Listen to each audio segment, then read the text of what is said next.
Welcome. Episode 31 of the Hip Hop High Society presents Roundtable.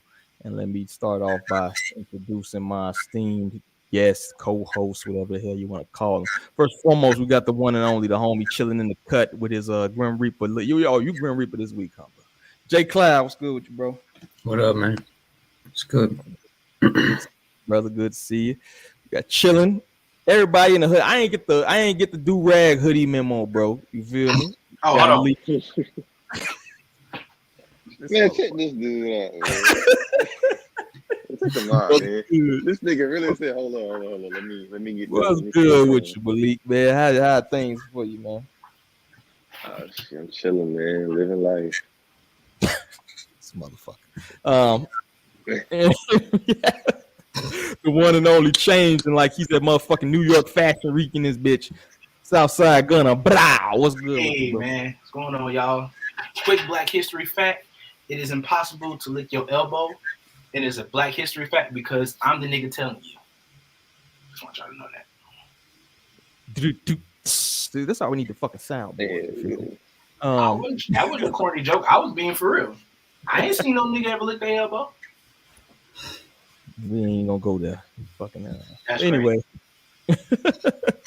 Let's get it started. Let's go ahead. Shout out to our people who couldn't make it, man. It's gonna be a dude. I mean, Sade might pop in a little later on. We'll see, but we'll get it cracking. In the meantime, so first and foremost, we got the first subject. Snoop and Dre talking to the aspiring artists out here. Give y'all some gems. Watch this right here. Got cats that want to be original, because right now it's so much copycat, mimicking, sounding alike, imitation. Be original. Find your voice. Find your productions. Y'all can hear that, right? Yeah. Y'all hear it? Yeah, okay, good.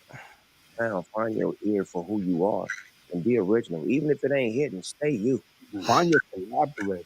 It's like I don't like the fact that there's like 9 different producers on one album. I like the idea of one producer on one album. The continuity is everything. Yeah, where did that come from? Where did it come from where you got cats that want to be with 9 different producers on one album and stuff like that? When the hell did that start? I don't know. Right? I don't know, but I don't like it.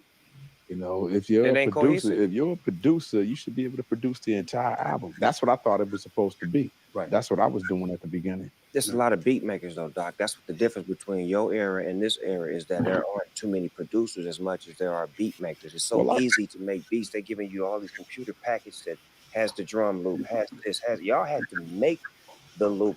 I feel like it's a change that's happening right now, you know, from all this mumble rap thing and everything that's happening right now. There's somebody in somebody's garage that's happening right now that's going to be the next Snoop or Dre or next Prince or Michael Jackson or whatever, that's coming up with something that's going to change the game.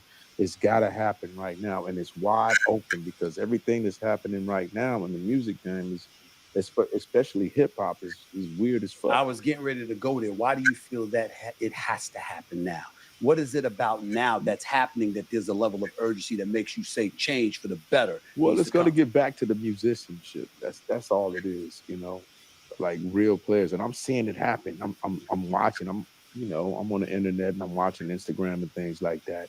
And there's like these kids that are coming up that can really play. That can really play and can really write and sing and really doing some interesting rapping and shit like that. So I'm waiting for that to come back. All right. There we have it. We got a couple things to unpack in that whole thing, right? The beginning thing, you talk about being yourself, originality. I think we do hear a lot of clones out there. Talked about the mumble rap, people all sounding the same. We talked about the producers, having one producer on the whole project. You know what I mean? So it's a couple things in there. So what do y'all think about that whole thing overall? Is anything particularly you agree with, disagree with? Whoever want to kick it off. I think the biggest thing is this is eerily similar to what Tyler Creator was talking about like a month ago when we were talking about Ian making mean rap and basically cosplaying what real music artists are, and the simple fact that we got to look at it from this perspective. The new age rappers are not musicians.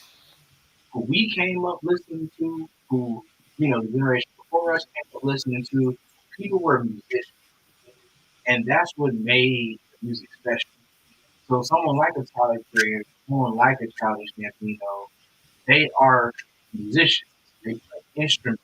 They craft and produce their own work. Or you got somebody like a Vince Staples who is very particular with who he works with.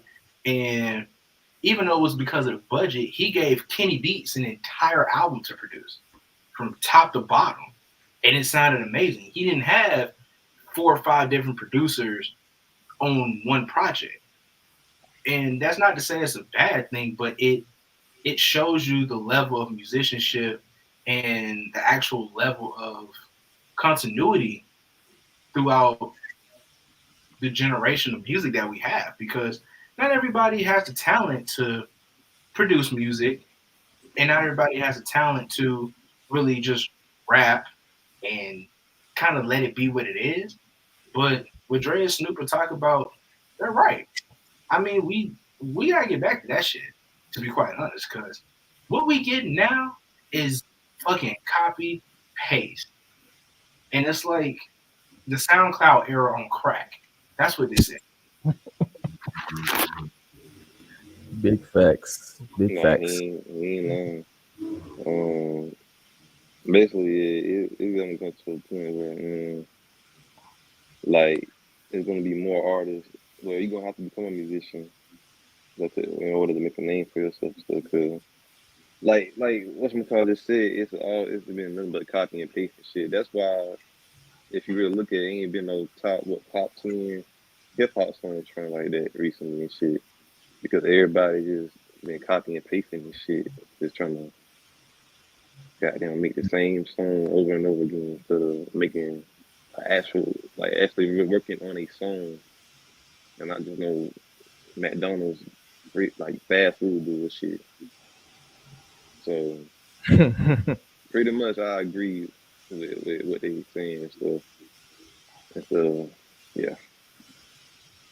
I agree with everything they're saying, but I mean, is being how rewarded is being original? That's true. When you really look at it, like who's the people being championed are the people that are basically carbon copies of other people. Those are the people getting the deals. Those are the people doing the numbers. So it's like, bro, you go and find the original people. They're out here. Mm-hmm. So it's like to sit there and say that, that sounds good, but go and find them, because I know he knows. He's tapped in, because I've seen him. Well, he put Mez on his album, and Mez is like, Mez is one of those dudes that's very like, he's got his own style. But yeah, it's like, bro, just bring up the artists that you're talking about, or bring up those kinds of people. That's all. Well, I mean, he did go out and get signed with Anderson .Paak, who's I think is a very original sound. Yeah, you're right. Time he went to sign Eminem, who was pretty original. Like his signees have to me been original. I think he's working with Corday out. Corday's outside the norm, right? So I wouldn't knock Dr. Dre for that. And to your point about the copycats being rewarded, I mean, they get the FaceTime, right? They get a lot of ads, they get a lot of TV time or whatever, but look at the sales at the end of the day. By sales, look at the JT sales, right? But they also get discussion. We keep talking about them. We're not talking about we're not talking about a navy blue. We're not talking about a Mavi like that. So niggas don't understand. It's like for every Ian, there's a navy blue. For every Destroy Lonely, you got a Mavi somewhere. So the artists that they're wanting that shit from, they're out there. It's not like they don't exist. Because if they didn't exist, we wouldn't get some of the best music from the underground that basically, is alive and well right now. Because let's be honest, everybody knows underground rap is where it is. That's where you're making the most money because you have a truly dedicated fan base. You have nothing but musicianship, and you got people who actually give a fuck about the music, and they're not doing this shit for fucking clicks and views. Because realistically, all these niggas that they are referring to who aren't musicians, who don't care about the actual craftsmanship of their work, they ain't nothing but motherfuckers who get TikTok views. And just like you said, D, when we look at them fucking sales, they don't sell nothing. Yeah, it's kind of hard to sell shit when niggas only know you from one song. Prime example, literally, Tommy Richmond is a prime example of that because niggas only know $1 Million Baby. Realistically, if you say Tommy Richmond, name me one song, the only answer that is going to be acceptable is $1 Million Baby. But you go and say, hey, can you name me a couple of songs off his album? You say $1 Million Baby, I'm going to look at you crazy because you fucking wrong. Like, outside of motherfuckers who actually are trying to be musicians, the ones in the mainstream, they just known for having 1 or 2 hit records, the shit making the radio, getting the Billboard plays, and then that's it. And let's be honest, Tommy Richmond ain't the first nigga to come around. It's going to be 4 or 5 more of him. That comes later because he wasn't the first dude to do the same thing he doing now. Yeah. The way it is right now, I feel like it's always going to be some clones all the time and shit. It's always going to be like that now. Like the way how everything been shaped up and shit, it's always going to be some clones like that. But, at the end of the day, the real musicians, they're going to prosper anyway. So, because there's a lot of them out there. There's a lot of real talented people out there that really care about making great music instead of like just looking at hip hop as just a damn get quick, rich, Quick lick as we're trying to pause. But yeah, you know what kind of interesting in that thing too. I think at the end when you stress the urgency, right? I don't know if y'all peep that, right? It's kind of like it needs to happen now. Like, why do you think it needs to happen now? You know what I mean? Do y'all think it's an urgency to change the fucking culture right now? I don't think it's an urgency, but I think right now is like the I guess like the easiest opening. So where it's like if you're somebody that's like really talented like that, then you can really thrive if you have the right push right now. But I guess the whole other issue is the sentiment that Dr. Dre is talking about. None of these other executives have that same sentiment. They're looking at shit from a business standpoint. They're not looking at shit from a creative standpoint. I agree with that. That's one of my biggest issues with that dude Ebro and shit, right? As much as I agree with a lot of shit he be saying, right? But it's like when you're talking all this culture shit, it's like you work for one of the biggest vultures, push the same 5 artists fucking stations in the world, right? At a certain point, you kind of got to practice what you preach. Like if you talking all this culture shit in the trash, shit is this, shit is that. And the third, if you have a following, you've been in the game since the 90s, man, break off. You know what I'm saying? Like do your own thing. Start highlighting. You can make your own, bro. You can literally, with the internet these days, you can make your own station right now. You know what I mean? Like you can make your own platform. You can highlight all the independent artists you want. So do you think it's possible to be part of the machine and still be able to complain about it? Do y'all think that's hypocritical? I mean, Ebro. The thing about Ebro is, like you said, you agree with, stuff he says. He's really from the same school of thought as as you and me. The issue is though that he's in a very like high position, and he kind of wants to play both. He wants to play both sides, but I mean, he does it. He promotes a lot of independent artists on Apple Music. He doesn't on Hot 97 because he has a boss there. He's not the head of that. But he could do more. I'll just leave it at that. But he does do shit. I can't argue that. Can't argue that. Music treat. Is it necessary to be able to play an instrument? Is it be able to fucking actually know something about music, the creation of music? Yes. Because look at if everybody remember Drumline, everybody thought Devin Miles was shit. He thought he was the shit. He couldn't read music. So yeah, he was talented. Yeah, he knew exactly what it took to be a great drummer, but he couldn't unlock his full potential because he couldn't read music. So if you can play an instrument, you have a different ear than what the average person is listening to, because you know how things are supposed to sound. You know when a note is too high, too low.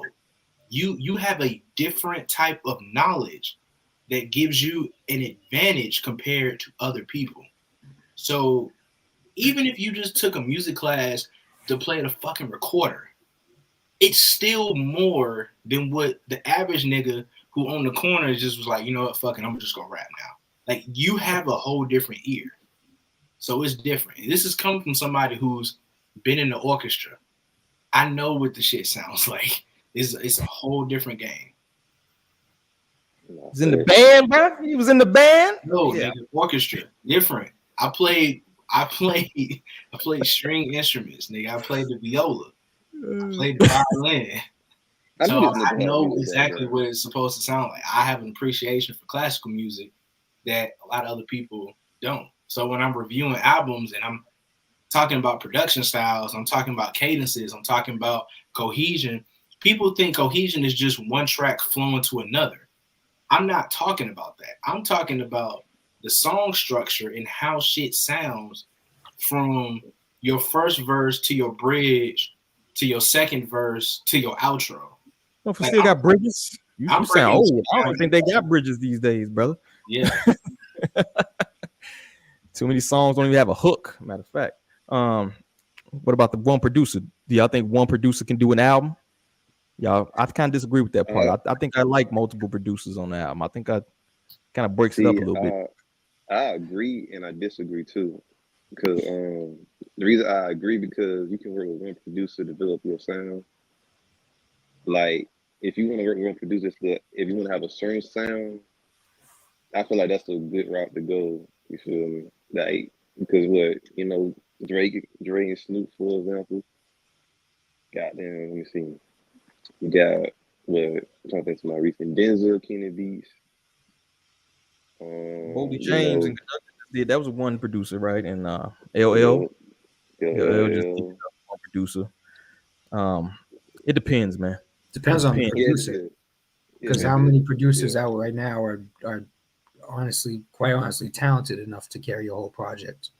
Not that many. I mean, people can throw a beat, here and there. It can be a dope beat, but that doesn't mean they can carry 90 minutes or 60 minutes or even 30 minutes. Right. Yeah. And then it's like maybe most producers like shit. I think even Kanye work with like most people when he make an album and stuff. So it's like, yeah, I feel like you can just either work with one producer or work with multiple producers. It's really just depends and shit, in my opinion. So kind of agree and disagree with that shit. Yeah, depending on the artist. I mean, how many artists really can work with? Some artists, man, like let's take who's the bubbling artist? Boss Man D-Lo, right? He got to have literally the same like BPMs on the same beat, like in order to do that flow that he does. It's a lot of artists that can't just work with one producer just because you know what I mean. They're gonna sound real monotone throughout the whole project. You know what I mean? Yeah, so, for real. But like, shit, I would say the baby. Yeah, he working with what's the dude's name, man? I forgot his fucking name. Who said the baby? Yeah, but he kept making the same fucking beat. Oh yeah, that flute shit, that Game of Thrones ass beat. I forgot dude's name. That's what I'm saying though. That's what I'm saying though. Like if you're not like talented enough to be doing that and you try that, it's gonna become monotonous. The same song 15 times. Yeah. Yeah, it's gonna become the same shit over and over again on the same fucking album, and then it's like it was a waste of fucking time and shit. So But you know, they was accused of that. I mean, Nas was even accused of that for a while. Everybody was saying Nas, all this shit sound the same. He can't pick beats. That was like the big knock. No, I Nas mean can't. people were saying his shit sucked. I don't think so, but coming his new shit. no. No. Like Nah, this, not with hip. I think it was back just in the day. everything from back in the day where the real hip hop heads kind of was just like, nah, his beats are really good, his raps are good. Everybody who sided with Jay-Z was like, nah, he can't pick beats. He sound the same because all he doing is dropping the 16 on some random ass cipher beat that you pick up at the radio. well, it wasn't just that. It was he wasn't working with all the people that he worked with on Illmatic. So people, you know, he was working with basically his homies. So people, oh, like these beats suck. Like go work with Large Professor again, or go work with Q-Tip. Like who the fuck is this? Who the fuck is Salam Remy? And you know, Salam Remy's a fucking legend now, but at the time, yeah, Just trying to put the homies on. exactly. Shout out to Dre in the chat, dude. Ebro definitely a hypocrite. He lose his job. He took a real stand and wanted to play what he wanted to play on radio. Ebro kind of feels like a trolled opposition almost. You feel me? Like you But gotta have that person that's all shit. That's the problem I have with Ebro. That's genuinely the problem I have with Ebro is that like Ebro has the potential to give the fans what they want. And I don't know if it's somebody over him or if he just don't want to make that step and step over that line. But if he wanted to really give those underground rappers that platform and really show like, hey, there's talent out here that you guys should listen to that's not on these Billboard charts, here you go. He should do that. He can do that, but he hasn't. And I've always wondered why. He does that on beats, but he doesn't do that on Hot 97. And you know, that's a whole, you know, that's not really a his fault thing. But I think he's becoming more vocal about the bullshit. So I think I'm pretty sure he tired of that shit too. He tired of playing the same shit over and over and over again. You highlight the same artist over and over and over again. It's just like at some point something has to change. Right. I feel like it's gonna, right now this era, the time we in right now. I feel like it's like something's gotta change right now. I just feel like this shift that's happening right now that's gonna like put everything like in a different tone. That's why I feel like, cause it's just open game right now. Shit, cause really ain't nobody. It's like we ain't got a big three for this current generation of shit. So it's basically a free game for everybody. So shit. Yeah, I'll say this, yo. Like earlier when you talk about Ebro, like honestly, bro, you can't work for iHeart, bro, and talk about changing anything. To be honest, like I think the example I want to say is like it'd be like if I was in the U.S. military, right?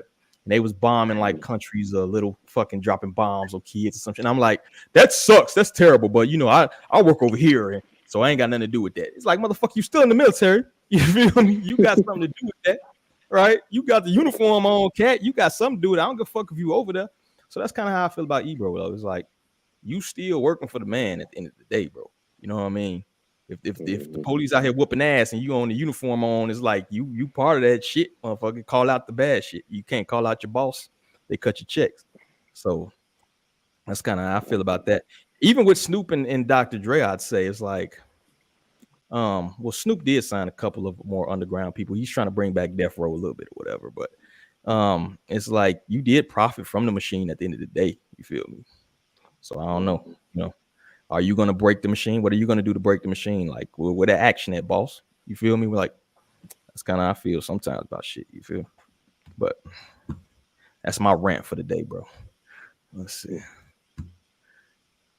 And anything else? Any last words on Dre and Snoop and the words they had to say earlier? All right, let's move on. Glorilla debuted number 5 on the Billboard charts with the Glorious album, which I believe Southside, you reviewed that joint, right? I did. All right, you review everything. I don't know what the fuck. But my question is, it deserved? Is it deserved? Is a deserved review? I think she moved like 12,000 physical units, which is like right up there. I think LL moved about the same, so that's pretty dope for the debut artist.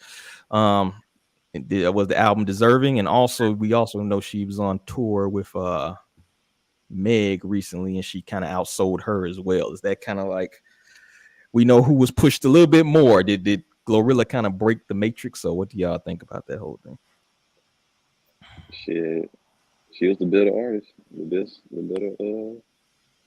better rapper. Shit, in my opinion. Shit, so she deserves it. It's funny. She's not the better rapper, which is hilarious to think. She's not. If we're talking pure, if Meg could freestyle an entire album, it'll go platinum. I will give you that. I would literally say that. I'm on record to say that. If Meg Thee Stallion would literally have an entire album full of freestyle raps, it'll go platinum. Might go diamond. Because she can freestyle her ass off. She can rap. Yeah. Glorilla is not the best rapper. She's not a better rapper than Meg. She might, honestly, sometimes Lotto may even have those moments where she might be a better rapper. But if we're just talking artists, ear for music, know how to make a hit, know how to, give the fans what they want, Glorilla can do that. You want a TikTok hit? Boom. You want a Memphis anthem? Boom. You want to take it to the choir? You want to preach? Boom. She'll give you everything you need. So I say for a fact, she deserved it. Mainstream releases, probably the best one this year. Next to Doechii, of course. Right. And Rhapsody. Like those 1, 2, 3, I say those are the 3 best mainstream female rap releases I've heard this year. Nah, fast. Yeah, I agree with that shit because all 3 of them got some good albums. So, yeah, I agree with you on that shit. Like, they definitely the best 3 female rappers out right now, without a doubt. So I ain't got no complaints about that shit right there. Yeah, I didn't see this coming, honestly. Because at a certain point, I didn't see this coming because she had like 3 songs before she really got one, and they were all like, just everybody was like, "Girl, this shit is garbage. This shit is garbage." And then she finally caught one with that 738. Like that shit. And that's, you couldn't escape that shit. And I think she played it perfectly from there. And yeah, these are the results. And I think she's finally starting to get a hang of, because it was, for a while, it was like, what the fuck is this? So I think she got it now, though. Yeah, I think she did get better. At the same time, it's to me, I'm like, I think if you're looking for that kind of maybe low vibration a little bit more, I think it's better to listen to Glorilla than you would a Sexy Red. I'll put it that way. You know what I mean? Like, she probably should get the accolades that Sexy Red should get, to me. You know what I mean? Not in that same space, because I think Sexy Red is the bottom of the bottom. You feel me? But I think if you're gonna, throw on some chill shit, throw on some shit that you maybe not have to think a lot about, I think Glorilla should replace that Sexy Red fucking bullshit. You know what I mean? I think she has. Yeah, I hope so. Yeah, I think she has, because it's looking cold for Sexy Red. She was on WWE, bro. Yeah. Yeah, she was on WWE recently. Shit, got them on Monday Night Raw. Then we got them popping up on NXT and shit. So yeah, but do you know how far ahead of time those are scheduled? Shit like that scheduled. So it's like I don't know how well it's gonna go from here for her. But I'm not wishing anyone's downfall. But yeah, definitely. Shout out to Dre. Globe been having an incredible run in 2024. Multiple hits. Glad she getting a do. Shout out to Star. The Bars in Hell is Glorilla, one of the best female rappers. She's not got. though. She's not. Nah, she definitely not. I mean, moving Nah, units doesn't necessarily. to be fair, the bar is in hell. But if we're referring to best female rappers, when Glorilla's thrown in the conversation, we're referring to mainstream because it's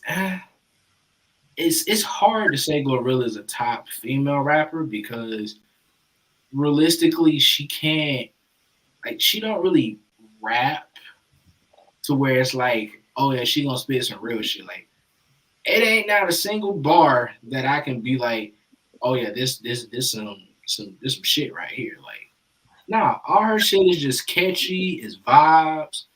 I fuck with it, but yeah, nah, she ain't top of nothing when it comes to female rap. Bro. It's motherfuckers who gonna rap circles around her, but hey, she make good music, so I can't be mad at that. Yeah, let me ask y'all this: who y'all think right now is what? Who y'all think is the top 5 female rapper when it comes to the ability of rapping? Who y'all think is top 5 when it comes to rapping for females? You asking? Yeah. Like, who's y'all top? Who y'all think is top 5 when it comes to rapping ability right now? Like female rapping. Ability, straight ability, right? Straight rapping. I mean, the first ones that come to mind are like Rhapsody, Doechii, probably Lotto too. Ciroc rap circles around. Yeah, but she's not mainstream. I mean, if we're talking in general, but if we just talking in general, I mean, you gotta look at motherfuckers like Rico Nasty. You gotta look at Shay Noir, Armani Caesar. You gotta look at Little Sims. Kamaya has her moments. You gotta look at, like, it's a whole board of women who are just as much as I hate Chica, and I hope the bitch shaved her beard today, because I can't stand her. But it's okay. It's all right. Laugh it out. Get the laughs out. It's okay. I'm being dead ass. I don't fuck with her, but I know she can rap. I know Chica can rap. Chica got bars. She can rap. Like, so yeah. But if we're talking like straight rapping ability, I don't even think Glorilla touches the top 20. Not at all. Of current female artists, if we're talking the ones in the underground, we talking the ones in the mainstream, Glorilla not touching the top 20. Period. Because to be quite honest, the best mainstream female rapper right now is actually Doja Cat. We just don't acknowledge it. It's actually Doja Cat. I didn't think of her. It's actually Doja Cat. Hey, we're being honest. If we're keeping it a buck, it's Doja Cat. Because Doja Cat is really what, like, how we put Tyler the Creator on a pedestal, how we put Childish Gambino on a pedestal. You have to put Doja Cat in that same category as them. Because she is just as versatile. She can rap. She has a good ear for production. She can hit all types of genres. She's already shown her skill. If it wasn't for OG Macko, we wouldn't have Doja Cat. I appreciate you. Thank you, brother. The real ones know. Doja Cat, she did, cause that's what I was gonna say. I mean, that's my name, Doja Cat, because she has incredible versatility and shit. That's where I get canceled, Dre. That's where I get canceled. What happened was the tickets ain't selling, big bro. Nobody buy. Hey, in this economy, you paying your rent or you getting sexy red tickets? What you doing? Nigga, gas just went up to $2.95. What you doing? You putting gas in your car or you buying sexy red tickets? And don't put that shit. Hey, on some real nigga shit. You can clip this. On some real nigga shit. If you put sexy red tickets on Klarna, Afterpay, Affirm, you need to make better life choices. I'm not even joking. Normally, I like to be funny, wackadoo shit. I'm being dead ass. If you put sexy red tickets for her tour on any one of them damn pay a little bit now, pay later as you go type shits, you need to reevaluate your life because you're making bad decisions. Please do better. Probably BOGO. Buy one, get one. That's insane. Rhapsody, Doechii, Shade Noir, Lil Sims, Glorilla. You put Glorilla in there, huh? You put in the 500. Interesting. And shot star. So yeah.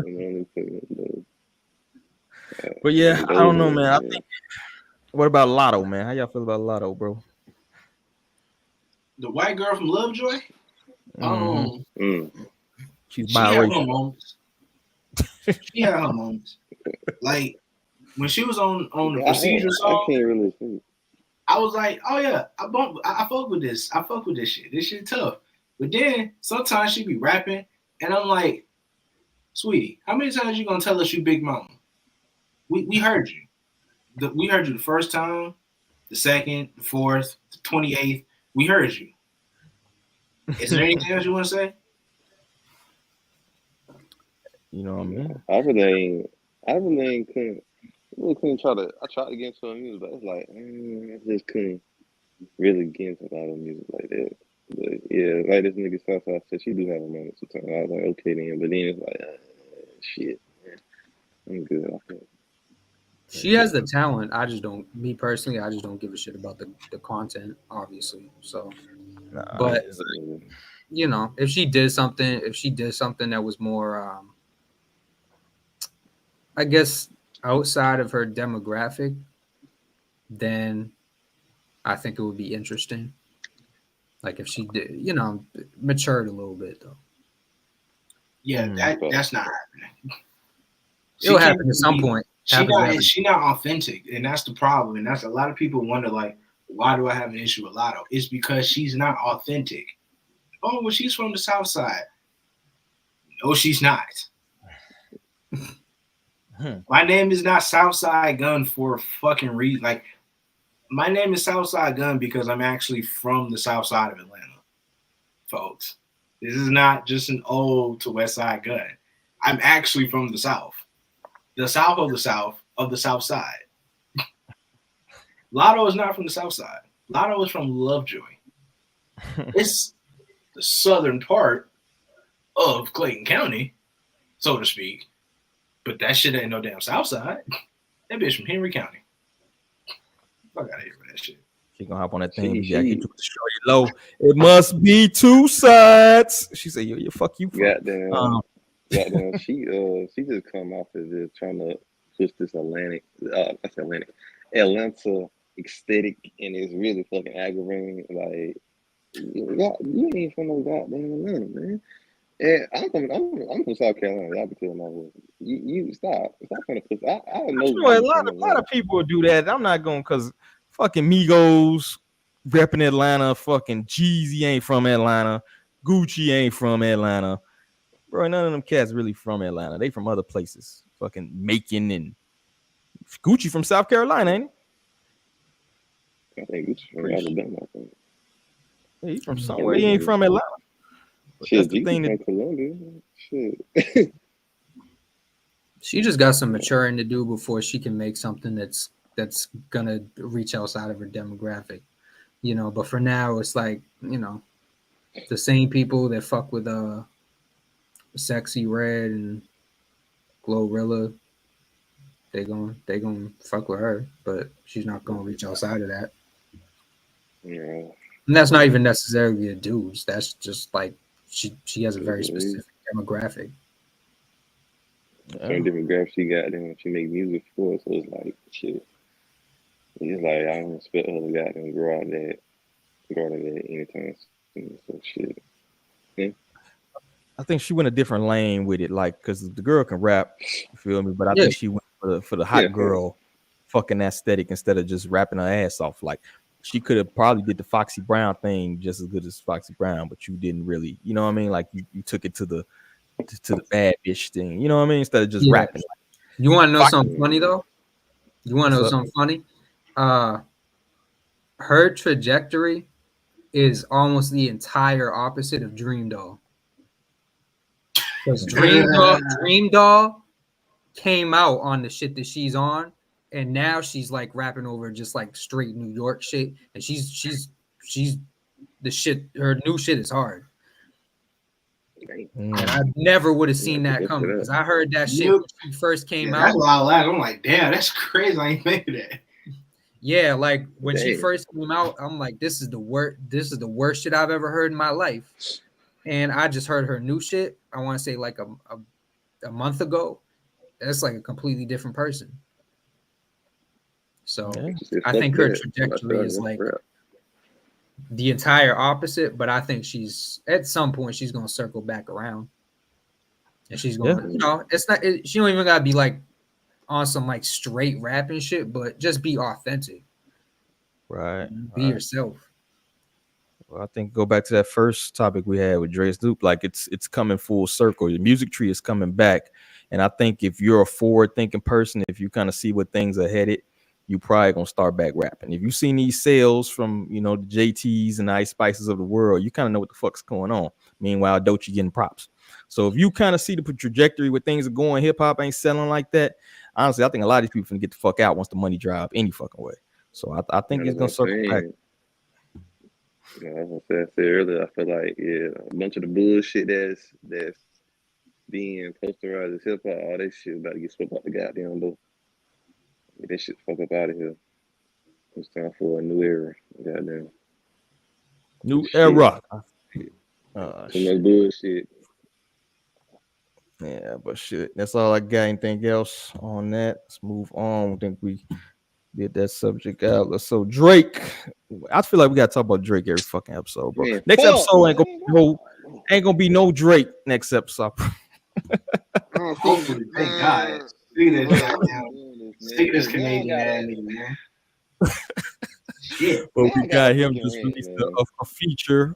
Drake, Chino, Pacas, and Florida. I don't even know how to say this shit. Modo Capone was streamed 881,000 times in his opening day on Spotify. It did not enter the global Spotify chart. Of course. My question throw out to you, brothers, is the Drake lottery ticket? Is the Drake care package? Is it officially dead on arrival? What do y'all think, man? Yeah. This nigga need to shut the fuck up, bro. This shit. Hold up, Southside. I'm gonna let you talk. Hold up. This nigga had the Go ahead, Cook, brother. Go ahead. This nigga had the fucking audacity to drop that bullshit ass song and speak Spanish on it. Nigga, that shit right there pissed me the fuck off so bad.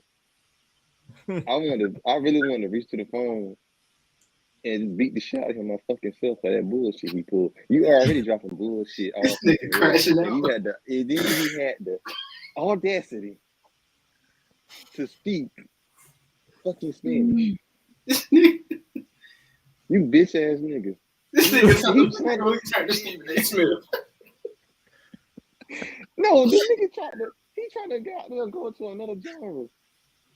And it pissed me the fuck out. Like, nigga, stop. Stop this shit, bro.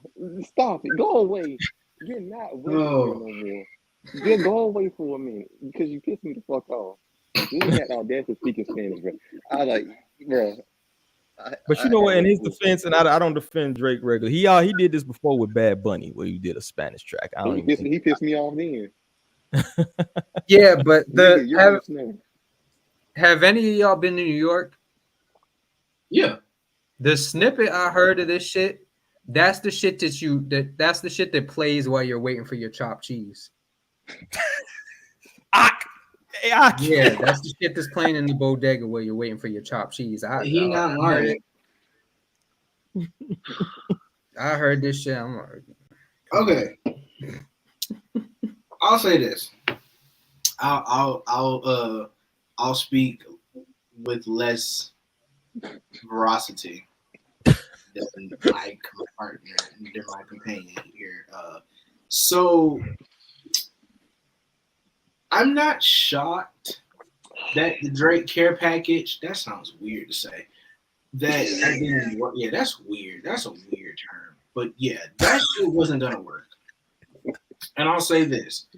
Usually when Drake hops on a song with somebody that is relatively unknown to the masses, it's supposed to be this big smash hit that gets a ton of radio play, that gets a ton of marketing, that gets a ton of, like, it's like a rollout, it's like a movement. So when Drake recently, when he's been doing this, he hasn't been giving these artists the same effort that he's given somebody like a McConan or a Block Boy JB or somebody else. You know what I mean? So like,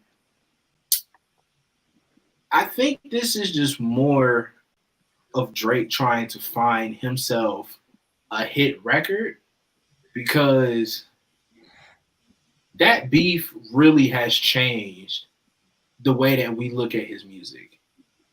Because if it did the same thing to J. Cole, you know it has done the same thing to him. Yes, Drake has his fans, and he's gonna have that consistent fan base. I would know it's a bunch of them that be on his meat in my damn mentions all the time. So I understand that. But if we talking strictly, hey, is doing a feature, is having Drake be a feature on your track actually worth it in the year of 2024? The answer is no. He's not moving the needle. He ain't giving you no TikTok viral hit. He's not giving you no radio Billboard smash hit. He's not the same. And realistically, if he didn't lose the beef, this type of shit wouldn't have happened. He has done this type of let me find a hit song in a different genre like 3 times. It has not worked. So at some point, you just got to be like, hey, big fella, have a seat. Please stop. You standing up. Sit You the know- fuck down, bro. You lost. Just go away. My nigga, stop this shit. I'm tired of this nigga, bro. Go away. You keep swimming, but you're not swimming right, my nigga. You are drowning, man. You are sinking. I don't understand. He just needs to go away, come back. Let people miss you, man. Let people just miss you, bro. Stop trying to find a hit song, man. He don't got to a point where he feel like he needed it. No, you don't, bro. No, you don't. Just take the back seat. You had a fucked up ass. You got your ass whooped in front of everybody. It's like the nigga that got his ass whooped to school, and he came back to school thinking he got them the top shit, bro. You got your ass whooped, man, and you still talking shit. Just stop it, bro. Just sit your ass down, man. They saying he charging like $1 million for a verse, like it's $1 million verse. Now, I heard anywhere between 100K and $1 million. What do y'all think is a good price for a Drake verse right now?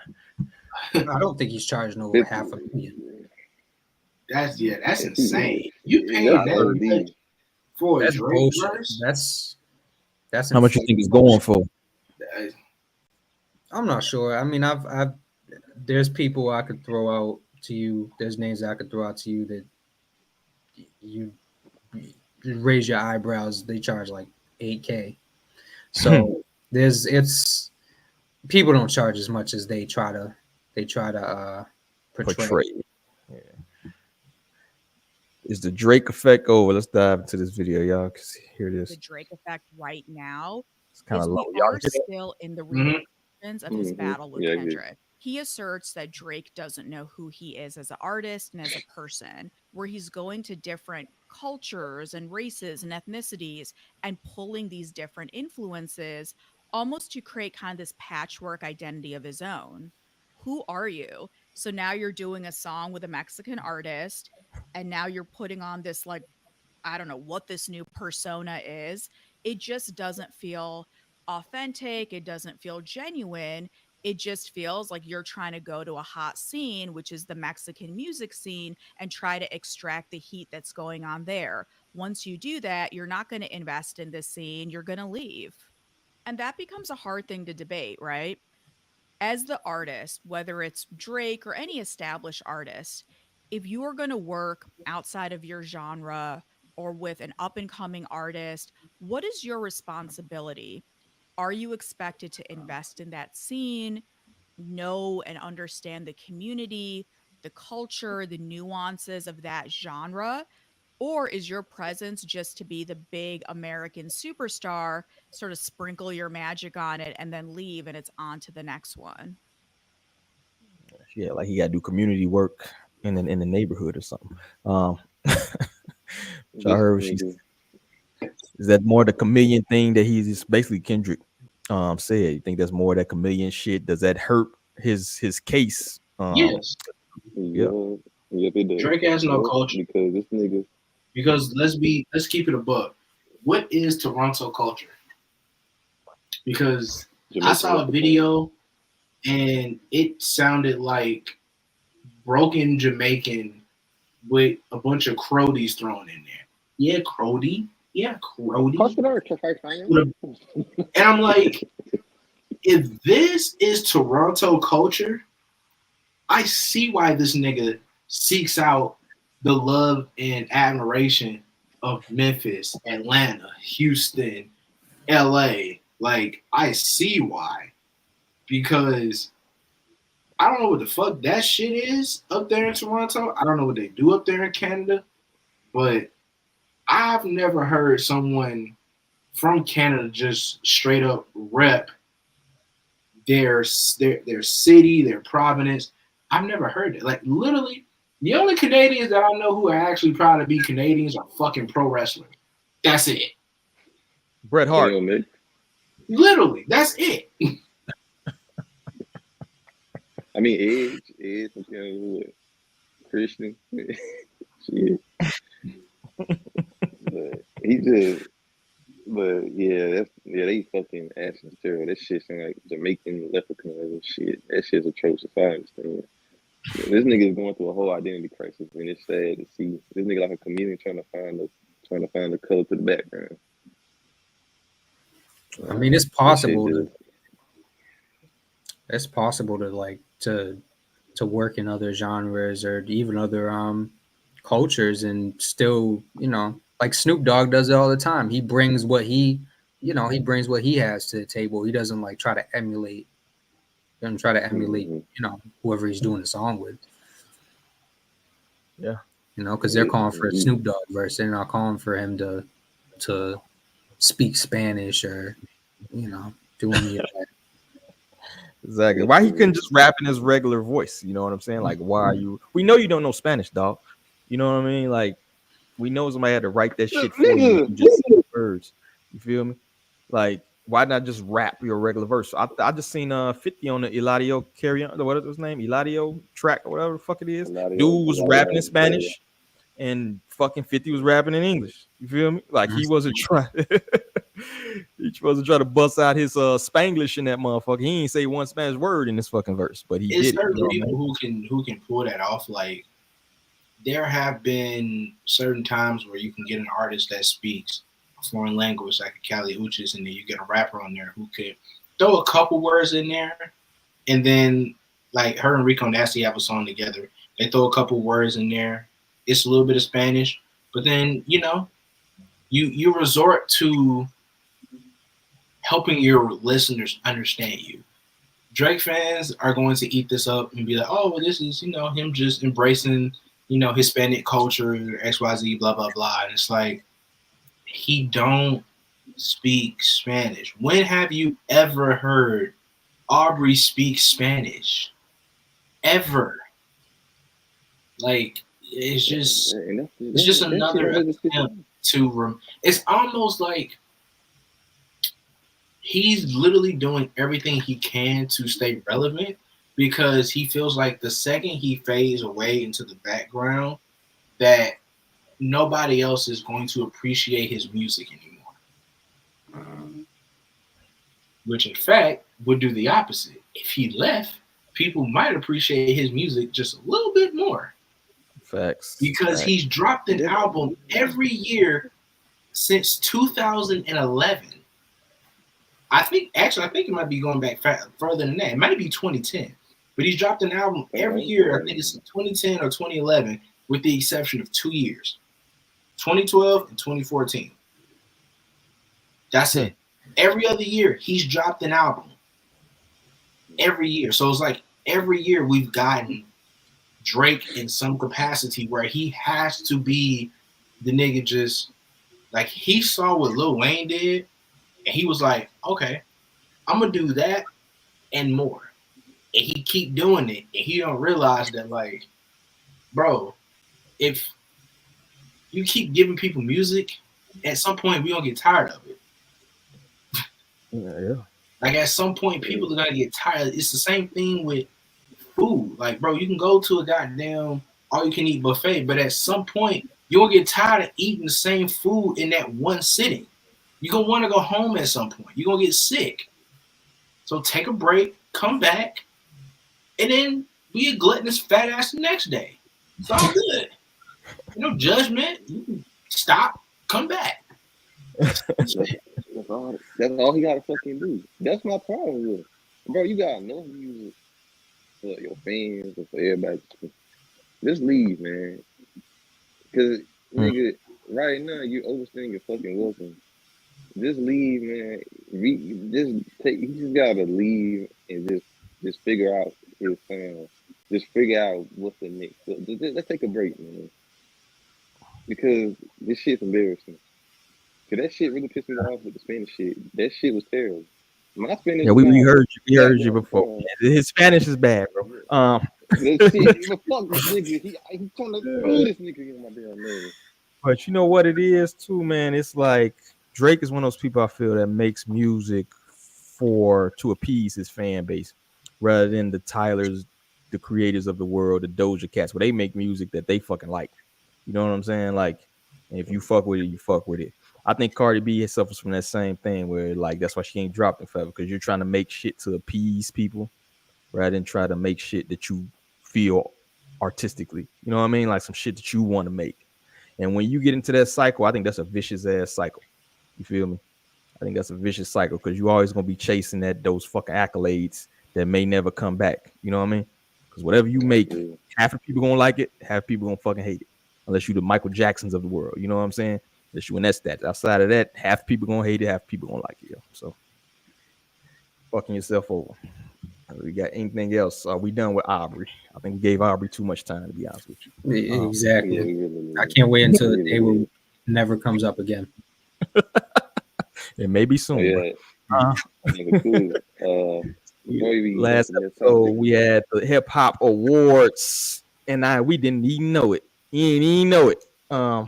So shout out to whoever this was, bro. Not one soul on my timeline knew the BET Hip Hop Awards was on tonight. Yeah, wrap this shit up after this question. Did anybody? I mean, we was recording. I think all of us here was fucking recording, so we definitely ain't watch. Y'all catch the replay, and do y'all think it's a wrap for the BET Hip Hop Awards? Yeah, boss, this is definitely a wrap. They did that shit down the street.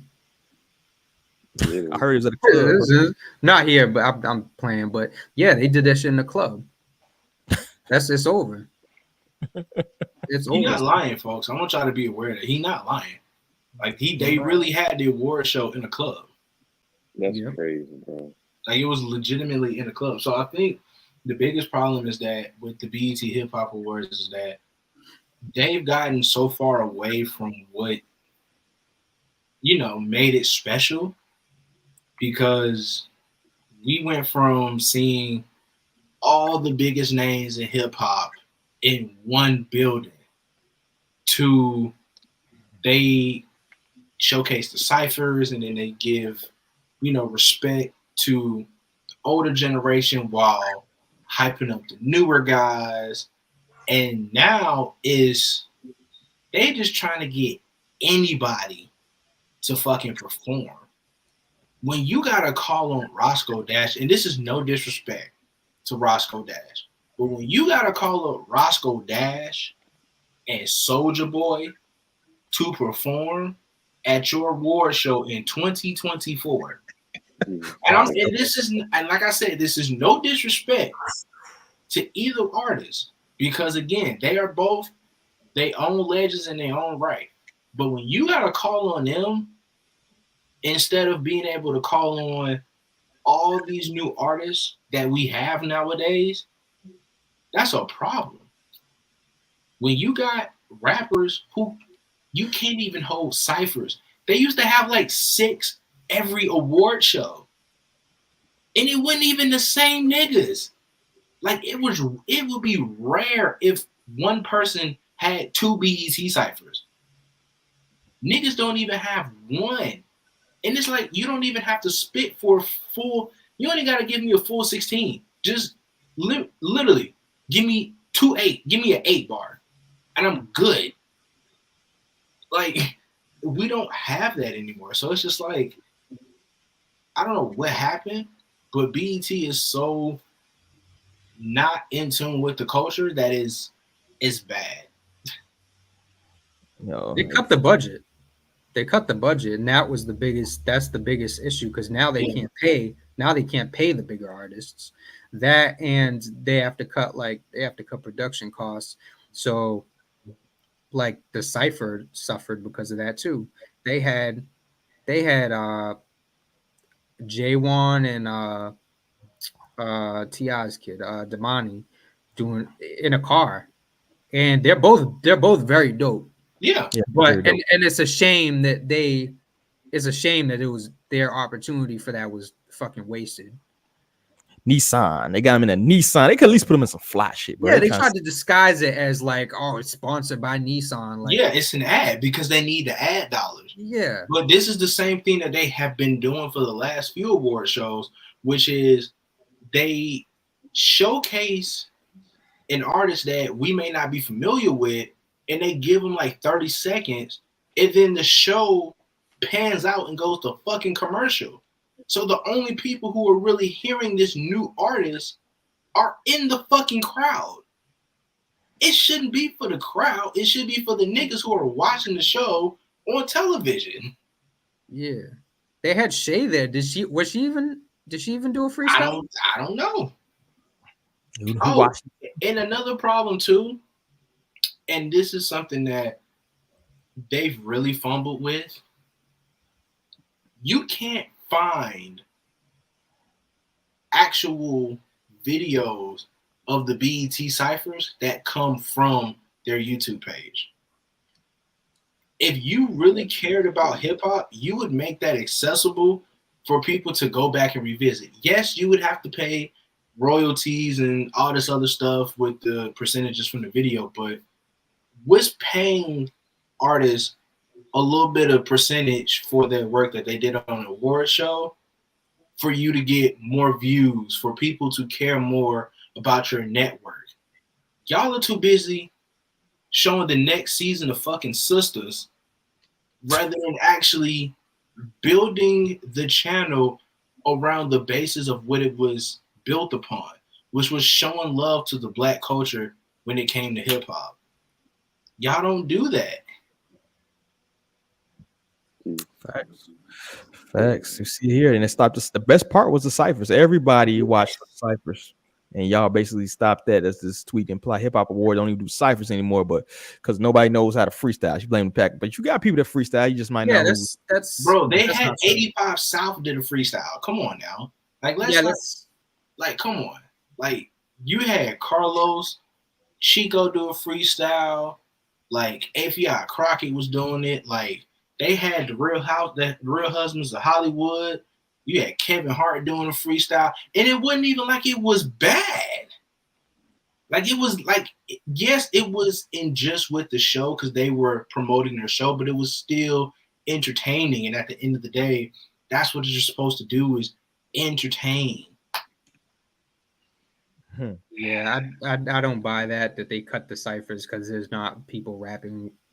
They cut the ciphers because they cut budgets. So it's like they can't pay the people to come there. I personally believe if you would take all of Tyler Perry's shit off of BET, because realistically that's the only thing keeping it alive at this point. To be quite honest, if you took all of Tyler Perry's shit off BET and you invested in original content, if you brought back something if you brought back a 106 in Park, because it's not like niggas stopped making music videos. They didn't stop. People still make music videos for hit songs that end up on fucking TikTok. So like you could invest in that. You should have been invested in HBCU sports. Like there's an absurd amount of reality TV ideas that they could have continue to either revitalize with a College Hill or just come up with new shit. But the second that they decided to go with Tyler Perry running the whole network and all this other shit, and then they came up with this bullshit BET Plus, At that point, it was DOA. Because they were from say giving that shit to Tyler Perry, and I hate him more than Drake. But I ain't gonna get into that. Yeah, they really shot some stuff in the foot with that bullshit. Because with the culture we got, they could like you just said, there's so much shit they can do with BET, man. So much shit. About BT. Viacom don't care about BT. Look who they put this. They put this dude. I just looked them up. Scott Mills in charge of BT. American businessman who went to Waldorf School in Garden City, New York. Worked for Viacom for 20. They could have easily took anybody who's culture related who actually cares about BET. Yeah, but then also, but the problem with that is that a lot of these networks, they care so much about ratings that the ratings is what puts money in their pocket. So BT not having ratings, they're not gonna invest money in shit that don't have. It's a fucked up situation because they're not gonna invest money into shit that don't give them ratings. You can't get good ratings if you don't have someone to invest in shit. And because nobody black is gonna put their money where their fucking mouth is and invest in the fucking network or invest in the actual culture that is the BET Hip Hop Awards. It's just the same stagnant, repetitive bullshit over and over and over again. And not to mention, the winners of the BET Awards themselves don't even show up to the fucking show. There was 3 winners that night. I want people to understand there were 3 different winners, maybe 4. I know for a fact Kendrick wasn't there. I know for a fact Nicki wasn't there. I know for a fact the International Act wasn't there. So I know Future and Metro Boomin wasn't there. So essentially everyone that won an award wasn't even there. Exactly. And how the hell you gonna have an award show and nobody and all your winners don't show up? And you got Fat Joe standing up there like, "Yo, shout out to Kendrick. He just won. He's won song of the year." Like, it's award. Like Kendrick essentially swept every damn award, every category he was in. I think except for like 1, and he wasn't there. But then again, ask the question: when the last time you seen Kendrick do anything with the BET Hip Hop Awards? Since that freestyle, maybe. Since it's he's probably been there since, but it's like it's the quality is just completely deteriorated over the past since the pandemic. Honestly. They were so desperate to actually get people to invest in the show. Hey. They were so desperate to get people to invest in the show that they had Tyler the Creator win an award. Think about that. Same motherfuckers that they complained about within the black community for years magically got an award from the BET Hip Hop Awards. Just saying. Yeah, and he said on Twitter, nobody gives a fuck about that shit. Welcome in, Star. On CCPPT. You got double your shit. Late as hell. What's going on? It's good to see you, though. What's up?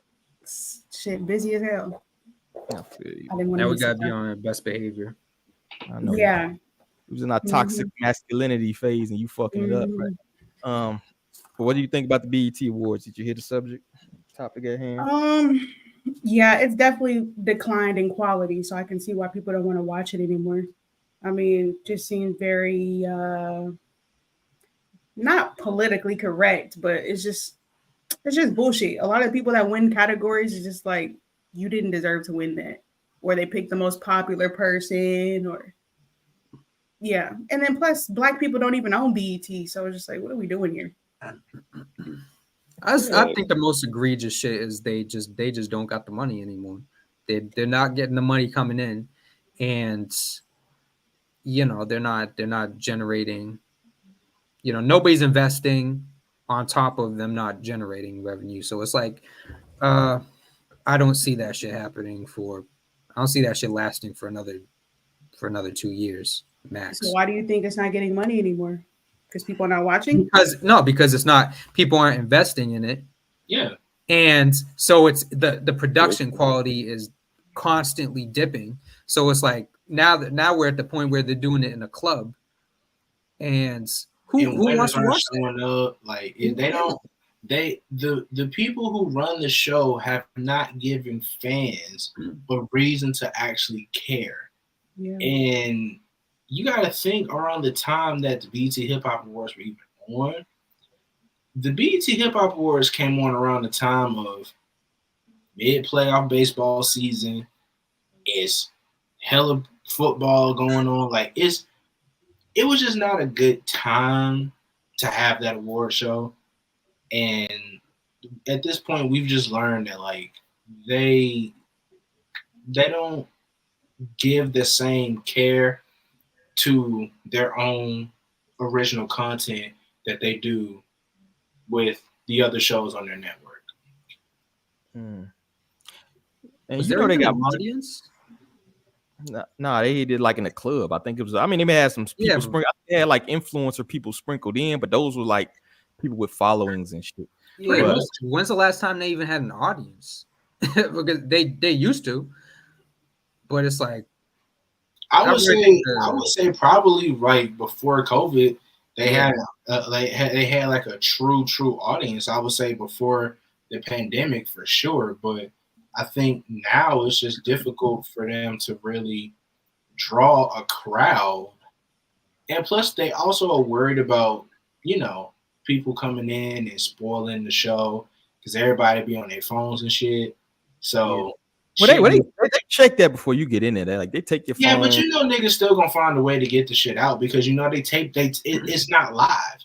That's the other problem is that they don't go live anymore. There's no real live performances. And when they do go live, they really don't have, like Jay Cloud said, bro, like that production value is terrible. So you go live, you're going live from a club that's serving chicken wings in the back, my nigga. Like, come on, bro. Viacom got money, bro. I don't like the Viacom got money, but Viacom they're not putting it in the other channels that they own, bro.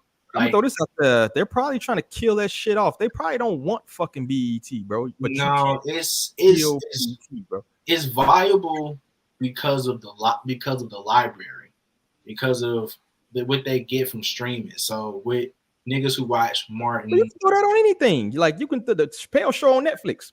Like you can throw that on anywhere. Like yeah, but they're not gonna get the same money. That's why they have their own direct streaming services.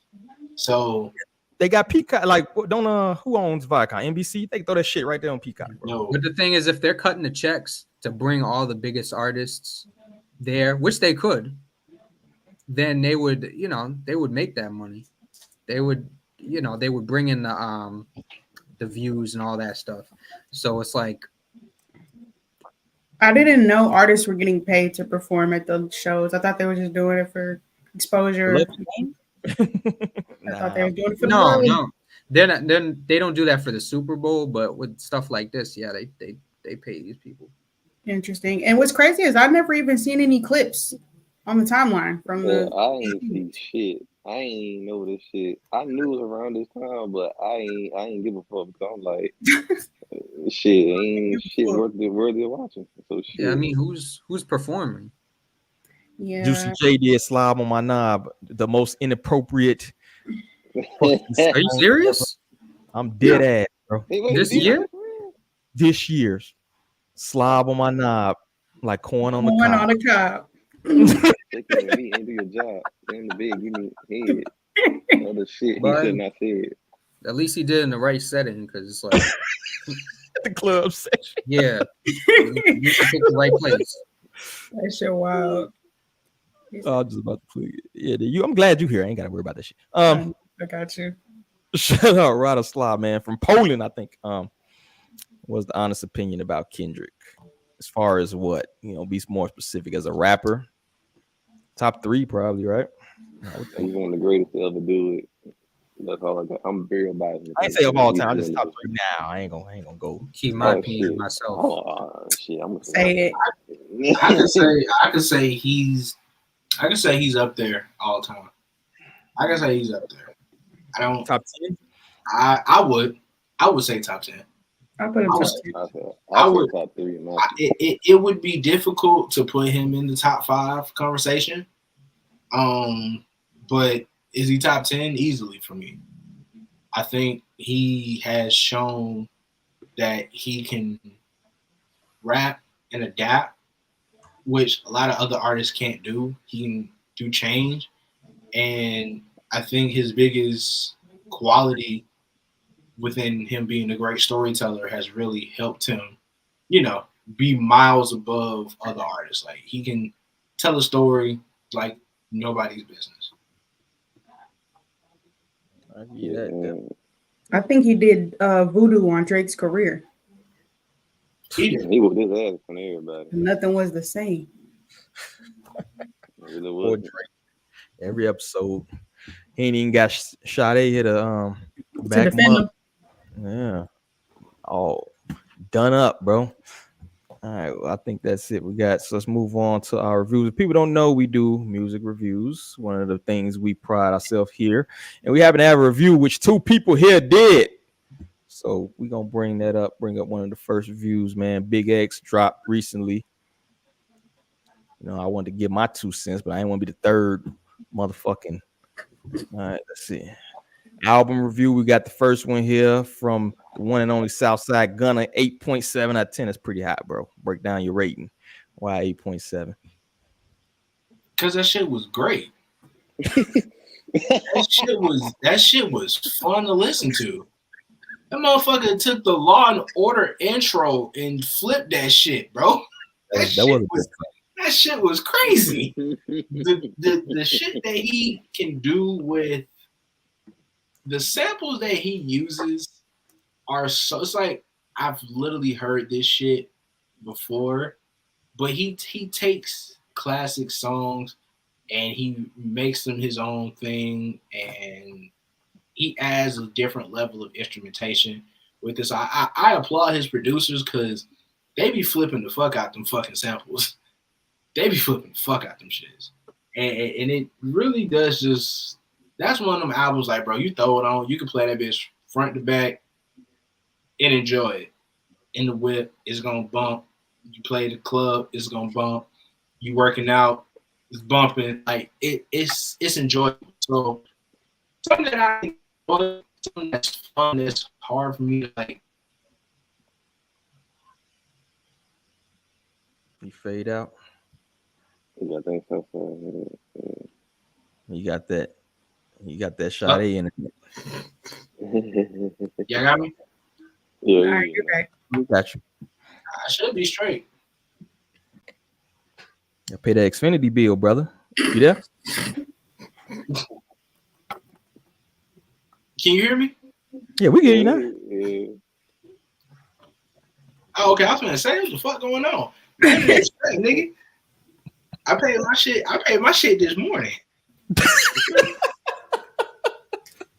That shit crazy. I was gonna say, hey, I was gonna call Google Fiber right now. Hey, what going on with my shit? But on the real though, it's enjoyable. So that's why it's such a high rating.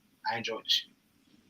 Okay, that's not bad, yo. So we're gonna compare your rating to Malik. I believe he reviewed it, and I'm gonna give my thoughts. What I was gonna give it if y'all didn't fucking beat me to the punch, but it's all good. 8.5 out of 10. So you're in the ballpark, man. Y'all about the same. I don't know. Y'all be planning that shit, be having the same. If you could say my score was the same, but he got a 0.2 for the song Law and Order. Like Law and Order is the reason why that shit is as high as it is. Like as someone who loves the show, the way he flipped that beat was crazy. So that's why it get the extra points. Now I'm curious.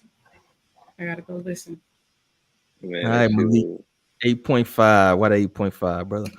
Because like this nigga said, that shit that I thought, man, when I first put the first song, he had one of my favorite songs of all time about Willie Hutch. Got him the same sample 3 6 Mafia used. And then after that, I was like, oh yeah, this shit about to slide all the way through and shit. Like, I'm a production guy, so I love producing on the album, man. He really did his shit. Then he was able to like rap, like just, flow with everyone, the beats and shit, and just be rapping it. Like he was just rapping on that motherfucker, man. Like that shit was just it was good ass album, man. I ain't got nothing bad to really say about the shit. Yeah, he was straight rapping on that. Yeah, My yeah, issue with it, I had two issues. It got a little monotonous, a little tad bit, just because it was like no features. It was no, it got a little monotonous to it. And a lot of the songs were dropped as singles already. You feel me? Like a lot of that shit I had heard already. Those was my two only gripes. So I would have gave it like a little bit low. I probably gave it like 7.98 or something like that. But it's in the ballpark, bro. Y'all a little bit up with me. And I like Big X, but I'm like, bro, you shouldn't drop all your singles. He did the opposite of Tommy Richmond when he put all the fucking singles on the project.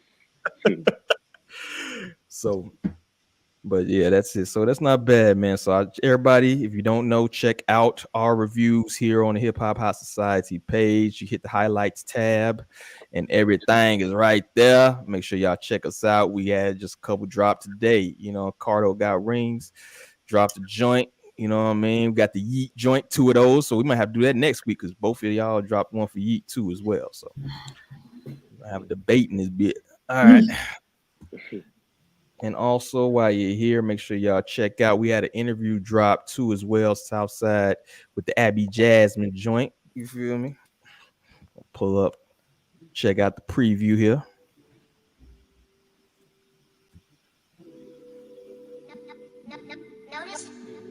What keeps you going in making music? Because most people just get in it and they just kind of lose that passion. So like, what keeps that fire going? I think a big thing for me is I like looking back and seeing how far I've come, and it kind of just makes me like why stop now? Like you're getting better and better and better and better and better. So like, especially from where you came from, like since my last album, since Growing Pains, I'm in like a completely different creative space, and I love to look back and like just see the growth, and that's kind of what keeps me going, because I know like if I'm like this now, oh my gosh, in the next like 2 years I'm gonna be a beast. Like nobody can tell me anything, Beast mode. Well, make sure y'all check out the interview available on YouTube.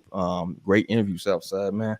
Yeah. Enjoyed that, man. You great interview skills there, and Abby Jasmine killed it too. So make sure y'all check that out. Yeah, man. Shout out Abby Jasmine, man. She is a delightful person. She's a wonderful human. She's nice. I could not have been happier to have worked with someone with such class and respect. And that shit is crazy. How that shit even happened. Literally was not expecting that shit at all. I was just throwing the shit out there, hoping that, hopefully one of these days I'll get one of those little interviews, but that's the homie. I guess that's a perk when you actually fuck with these niggas in the industry. So it's dope. So I just appreciate, she gave me some time to speak with her, and I've been enjoying her music, and I would hope that everybody else would check it out and enjoy it as well. Support the independent artists. You heard? Shout out to Yeah, that was a good interview. I enjoyed watching it. Yeah, definitely. And I liked her personality, so it made me look forward to listening to her music. I'm gonna still check it out. I ain't check it out yet, but I'm gonna still check it out. Yeah, what? Yeah. Man, let me mute your mic. You lost your privileges for the rest of the day. You ain't fucking yeah, make sure y'all check that out, man. Let's get into the next subject at hand. Gucci dropping everybody, he say, bro. Who the fuck is left over there to drop? Oh shit. Gucci man announced he's dropping all his artists. Hey, what's up, y'all? Listen, I wanted to make this announcement on 10/17 yesterday, but I just seen like my statement, my P&L with all my artists. It's almost like a whole bunch of shakeup, and it's a whole shit show in the industry right now. But when I look at my P&L and me being a businessman, I think that I'm gonna have to release almost all my artists except for Pooh Shiesty and Foogiano. This is a decision I didn't want to make, I thought about it. You know what I'm saying? I could keep all them under the contract, but I said, hey, fuck it. Let's just make the unselfish decision, and let them take their talents elsewhere. So today, you know what I'm saying, I already reached out to all of my artists, you know what I'm saying, from to their lawyers and whatever, and let them know that they're free to take their talents elsewhere. And I'm still looking for new talent to pair up with, you know what I'm saying, Pooh and Foo, and that's where I'm gonna put my focus. And I just wish them the best. And I just want to let everybody know that, because hey, that's where we at. Pooh Shiesty like in Man, or Pooh and Foo. he gave the reason that he dropped them, and he gave it so quick that people didn't catch on, because not everybody knows what P&L means. Profit and loss. Yeah, and so the second half of the video, I'm letting them go like a real nigga. No, you're letting them go because of P&L. Yeah. You tried to make it like, oh, I could have kept them under contract. No. But and it was funny about that is, I'm gonna tell you why this is fucked up. Because there's nobody on that label except the two niggas he named that we know.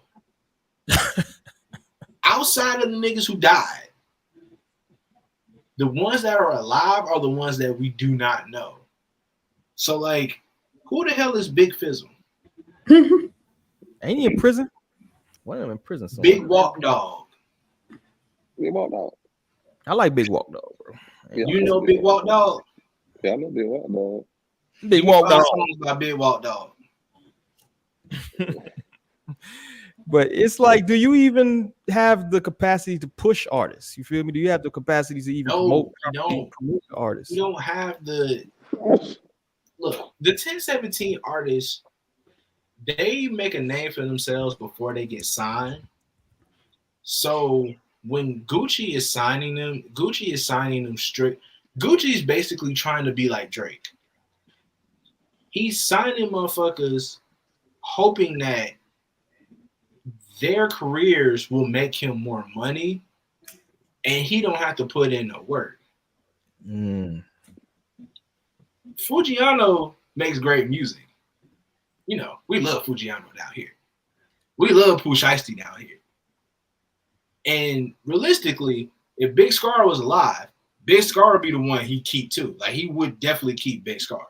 But obviously, RIP, he can't keep him. But the rest of these niggas, he can't. He's losing money on them because all he doing is just giving them a bag and then just telling them to do their own thing.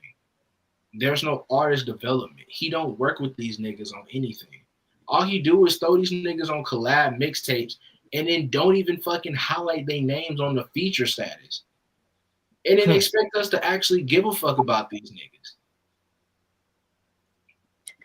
Yeah, it's sad because I mean, I'm not a victim blamer or nothing, but I kind of feel like some of these, like, being signed to another person, I kind of feel like it's the responsibility is on the person.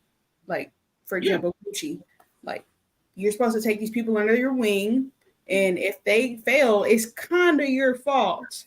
You're not giving them the resources, because I've seen it a lot of times, like, where the artist will suffer under the other artist because you're not giving them the resources, you're not giving them the opportunities. It's like they're left to fend for themselves, and it's just because it's also the artist. It's also the artists themselves, because let's be real, like, we can look at the biggest example of an artist having a whole bunch of artists, Rockefeller, and more than half of them have they can go out and get a good amount of money off of pretty much whatever. Even the lower tier, like, state property, they can still get something out there. And it's the artist just gives them the platform. Like it's like Jay giving them the platform. It's up to them to use it. Like, even if he's pouring money into their careers or just letting them fend for themselves, it's at the end of the day, you having a way bigger platform than you would without. And you know, you got to capitalize on that. And yeah, I don't even know who else Gucci signed. It's like at least with, and I hate to do this, but it's like at least with Young Jeezy, I know who the fuck Slick Pulla is. At least I know who Slick Pulla is. I don't. Yeah, blood like, raw. Who does he even have signed? So yeah, it's like Gucci too. He went to sign like a lot of these younger people, man, and really didn't develop them out. Like these dudes don't have any development as artists. When you signing a 19-year-old Big Fizzle, you know what I mean? Like you don't know shit about the industry, bro. Like some of these people you sign, you kind of got to realize you're gonna have to like hold their hand through some shit. You feel me? Like you gonna have to. yeah. And he didn't do that. Pooh made itself hot. You feel me? Like Pooh Shiesty was already bumbling Memphis. You know what I mean? So it's like if you're not gonna put the time in to actually develop the artist, then why you signing all these artists? You just trying, you know, like you like the you like the plug. You trying to be the plug where you just slanging the bricks and everybody else in the street. You know what I mean? Like I'm gonna give you the work, bring back the money. He You know got what on I mean? Instagram. Yeah, he just got on Instagram. It's like, yo, I'm signing people for $1 million each. I know, yeah. Okay. It's like he never really took the time to go and find like, you know, artists who frankly give a shit about music. You know, he's just signing people, he's just dangling a fucking bag of money. And you know, there's people who will start rapping just to get that shit. There's people that weren't even rapping that will start rapping just to sign to him. So it's like it's a failed strategy. Niggas trying to get out the streets and get off the block. And realistically, Gucci giving niggas, you know, $50,000 to get their career started, you know, that's more money than most dope boys gonna see in their entire life because they ain't working, they ain't got nothing going for them. But you gonna give me 50 grand, you gonna give me 100 grand to go in the booth and just rap some fucking words? All right, bet. I only gotta do this. I only gotta make 8 songs and drop this shit, and you give me 100 grand? Okay. Like, there's no real. Gucci Mane is a horrible friend. He is a horrible fucking label executive. And I don't think people pay attention, but the relationship he had with Waka Flocka, Hood Rich Pablo One getting his damn G card pulled relentlessly. Like, it's just you associate like, and I fuck with Gucci Mane. I fuck with his music. Still a fan. Never gonna stop being a fan. But he makes terrible business decisions, and he is a horrible nigga to be around. For real? This a third time? You was better off being signed to Gucci before he came back from prison. Now they signed to the Gucci clone. Yeah, essentially.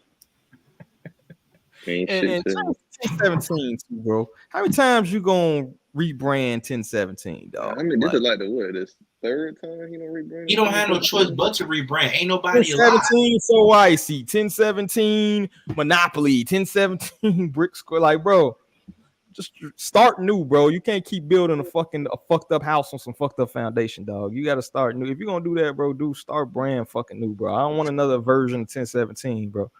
Like, shit ain't gonna work. But yeah, I agree with everything. Just like everybody doesn't need to be an entrepreneur, everybody don't need to have their own label. We already talked about artists having their own label. This shit never goes right anyway, so it's like shit. Hey man, we still around for CTE. We still around for CTE. It sounds like a head injury. Yeah, it is. But it's also a label. CTE. There's also a label though. With that little meme, man. I see what you did there. But yeah, it's like, what do y'all think? You think anybody's gonna actually have another? Will Gucci get another artist that can actually do what Pooh Shiesty did, bro? Is anybody? If you sign the Gucci new label, you a stupid motherfucker, man. That's all I gotta say. Seeing the shit that's happened with the past 10, 17, what's it called? Yeah, you ain't too bright, man. But He might find himself with a goddamn sign, man. Who knows? You never know. All right, so let's go ahead. Anything else? Any last thing on Gucci? Are you gonna hit him up for that deal? You trying to be next to Pooh and Pooh and Foo on the roster? Sign it to shit. Once they got a jail. But shout out to Joey Badass, who apparently is better than Tupac, Biggie, fucking Michael Jackson. Fucking, let me pull this up, yo. So just recently had an interview with Joey Badass, and get ready, Southside. After this, we going to your segment, bro. First, Joey Badass said he's better than Tupac. Now he claims he's better than he's on a level with Nas, 3 Stacks, and Biggie. Let's listen in. Ringing, and you have this great. You set out to be at that level of Nas, Big, 3000, etc. This nigga went and bought a capture. And your name is ringing, and you have this great reputation, but you're still rising. What do you need to do to put yourself in that so people are like, Joey's one of them? Oh, I think I think I could stop now. You know, I mean, God forbid, but if I was to pass today, I mean, I think without a doubt people would put me up there. But right at the fact that I'm still living, I mean, my goal is to surpass them. Like, I mean, I'm 27 years old. You know what I'm saying? I started when I was 17. I put out arguably one of the best hip hop mixtapes of all time at 17 years old. The only person to have a similar stat like that is Nas. You set out. That's what I'm talking about. Top 5 dead or alive, Joey Badass. What do y'all think? Listen, man. I'll listen. I'll put this disclaimer, bro. I've met this brother. He's a super cool dude. I don't have anything bad to say about him on a personal level, but he didn't say one accurate thing in this entire video. And I'm gonna just, it's just like I respect the confidence, bro, but it's like he still has so much to do. He still has so much to do. And it's like it's a little bit early to be talking like you're one of the greatest alive, bro. Like where's your Aquemini? Where's your where's your Illmatic? And don't say 1990, 1995 or 1999. Don't say that's anyway. Hey. Absolutely the fuck not. Where's your Ready to Die? Where's your Life After Death? It's like I rap. I'm an artist, so it's like I respect the spirit, but realistically, like, bro, no. No.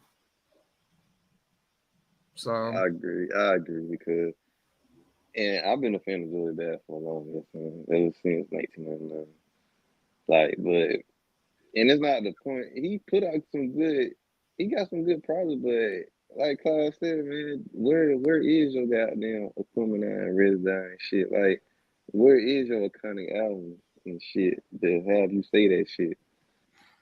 And it's just like, I don't know, like, yeah, you 27, but you still haven't put out a project album that's like, damn, this shit one of the ones. Like, so yeah, nigga be saying shit, bro. Yeah, and he said a mixtape though, brother. That killed me. Let me be clear. Let me be clear, bro. He's talented. Oh yeah, for sure. I think he's surrounded by the right people and he's talented.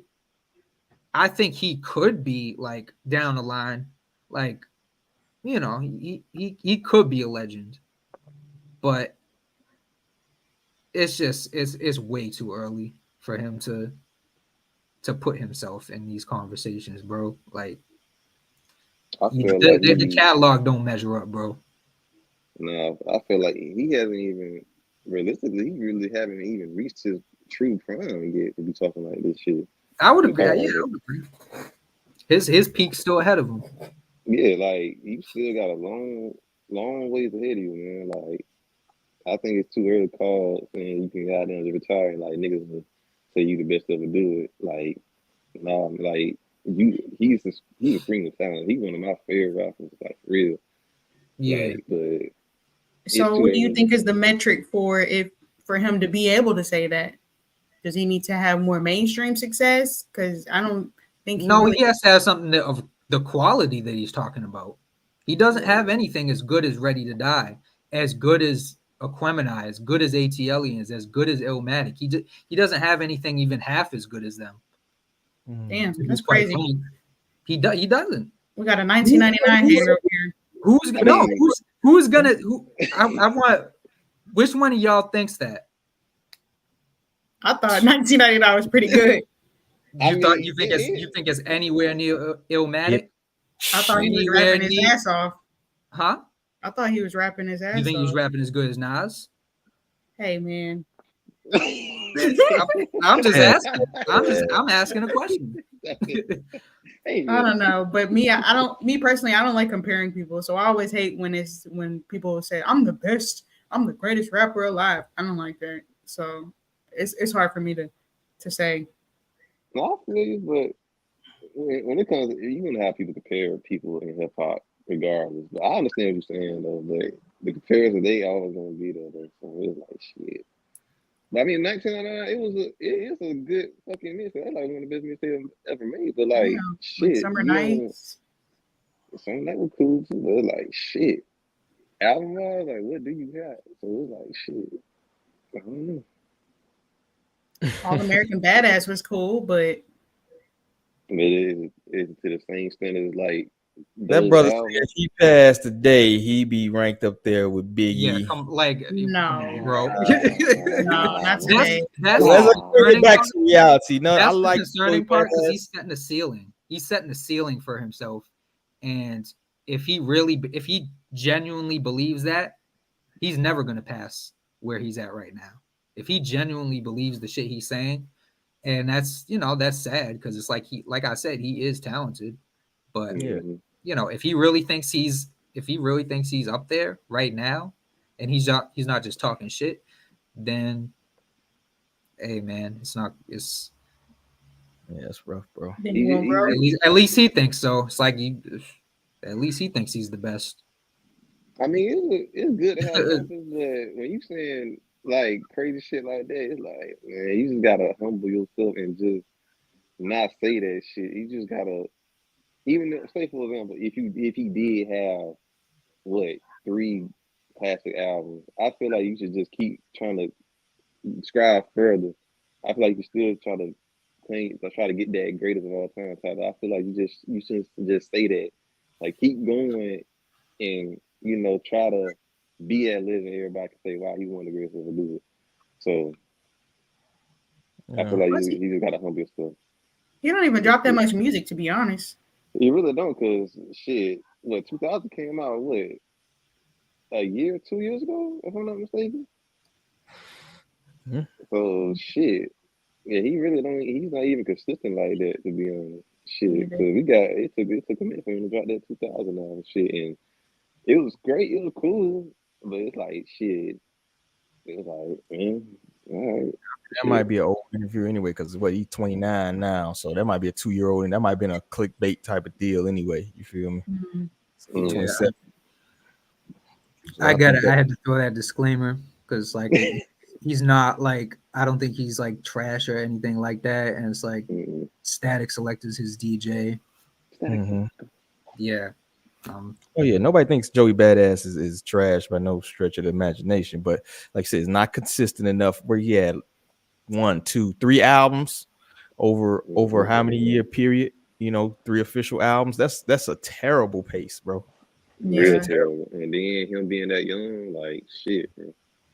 Yeah, he took a long hiatus though. He really did.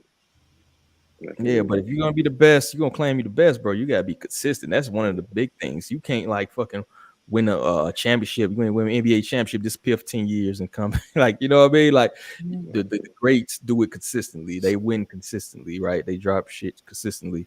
And if you taking 5 years in between releases, bro, how could you call yourself, say that you're on a level with anybody, you know?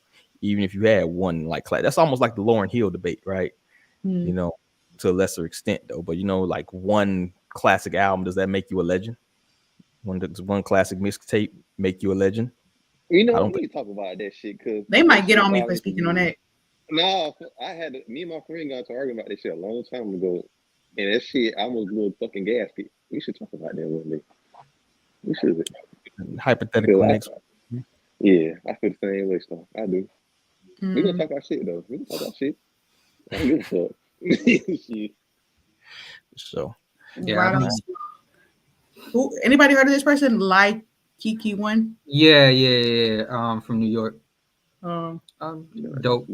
I haven't heard their name in a while. Shout out to Radoslaw. Is that how you say it? I hope I'm saying it right. Radoslaw. Yeah, I'm in the minority. I don't think he's a legend. I still think he's got time to. He's got something to prove. I think you're in the majority then, because I don't think nobody thinks he's a legend quite yet. But keep working, bro. Drop consistently, man. You gas him up, man. Keep working, bro. One thing that Joey, if you watch this, if you ever do watch this, we love you. We're not talking shit about you because you super talented. So don't goddamn be dissing us in the fucking song and shit. We fuck with you, man. Drop a mixtape, bro. Where you rapping like how you was on Unorthodox. Please do some spectacular shit because you got it. He did a mixtape, not an album. He need to drop some mixtapes. Do that. What Star said. Do that. There we go. We love you. He's not going to. He's not going to. He's on the level of Nas, Andre, and Biggie, and they're not dropping mixtapes. No. All right, Southside, you ready, brother? Let's go.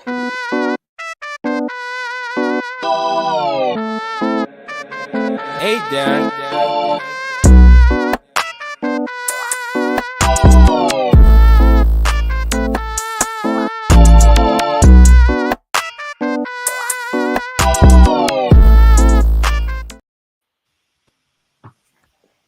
We got Crash done. Folks. Got a little one here. I'm gonna be frank real quick, because this one gotta go down. The person who is going to be Crash Dummy of the Week is the person who makes the music that could put my child to sleep. That is YB in the Mirror. I would like for everybody to understand that this young fella is from the great state of Alabama. Alabama? Yeah, say that to the fans. Say that to the world. That's right. Yes, he is from the great state of Alabama. However, this brother has decided to embrace his West Coast music beliefs, and he has decided to.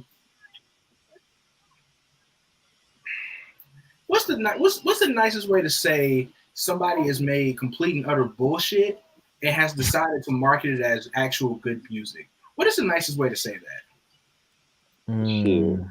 Capping. Actually, you know what? I'll say it like this. He made some absolute doodle break music and decided to send that shit off. Actually think he was one of the niggas from the set, and not just any set. Bruh thought he is a Crip. Bruh think he one of the Locs. That's crazy. Bro, you are from Alabama making West Coast music. You know, Ice Cube dropped a song not too long ago and it sounded exactly the same. Yeah. This dude went from making Rubbing Off the Paint, which is actually a great song. I'll give him that. Rubbing Off the Paint is my shit. I fuck with that. But whatever the fuck this West Coast shit is, it's terrible. He don't need to make it, and we all know the lesson that he needs to follow. Say it with me if you know it. 1, 2, 3. Shut the fuck up. I'm dead. Put it on a t-shirt. There we have it. Crash Dummy of the Week. YBN. Now Mir. Oh shit, my bad. Hey, close up. Big glass. All right, there we have it, man. You gotta get up out of here, Southside, man. I think we got one more that we I'm probably hanging in there for now. We waiting on the bottle. Once the bottle's ready, I might have to dip. You feel me? Mm-hmm. She All good right, well, for it. we'll take it to the hypothetical then, brother.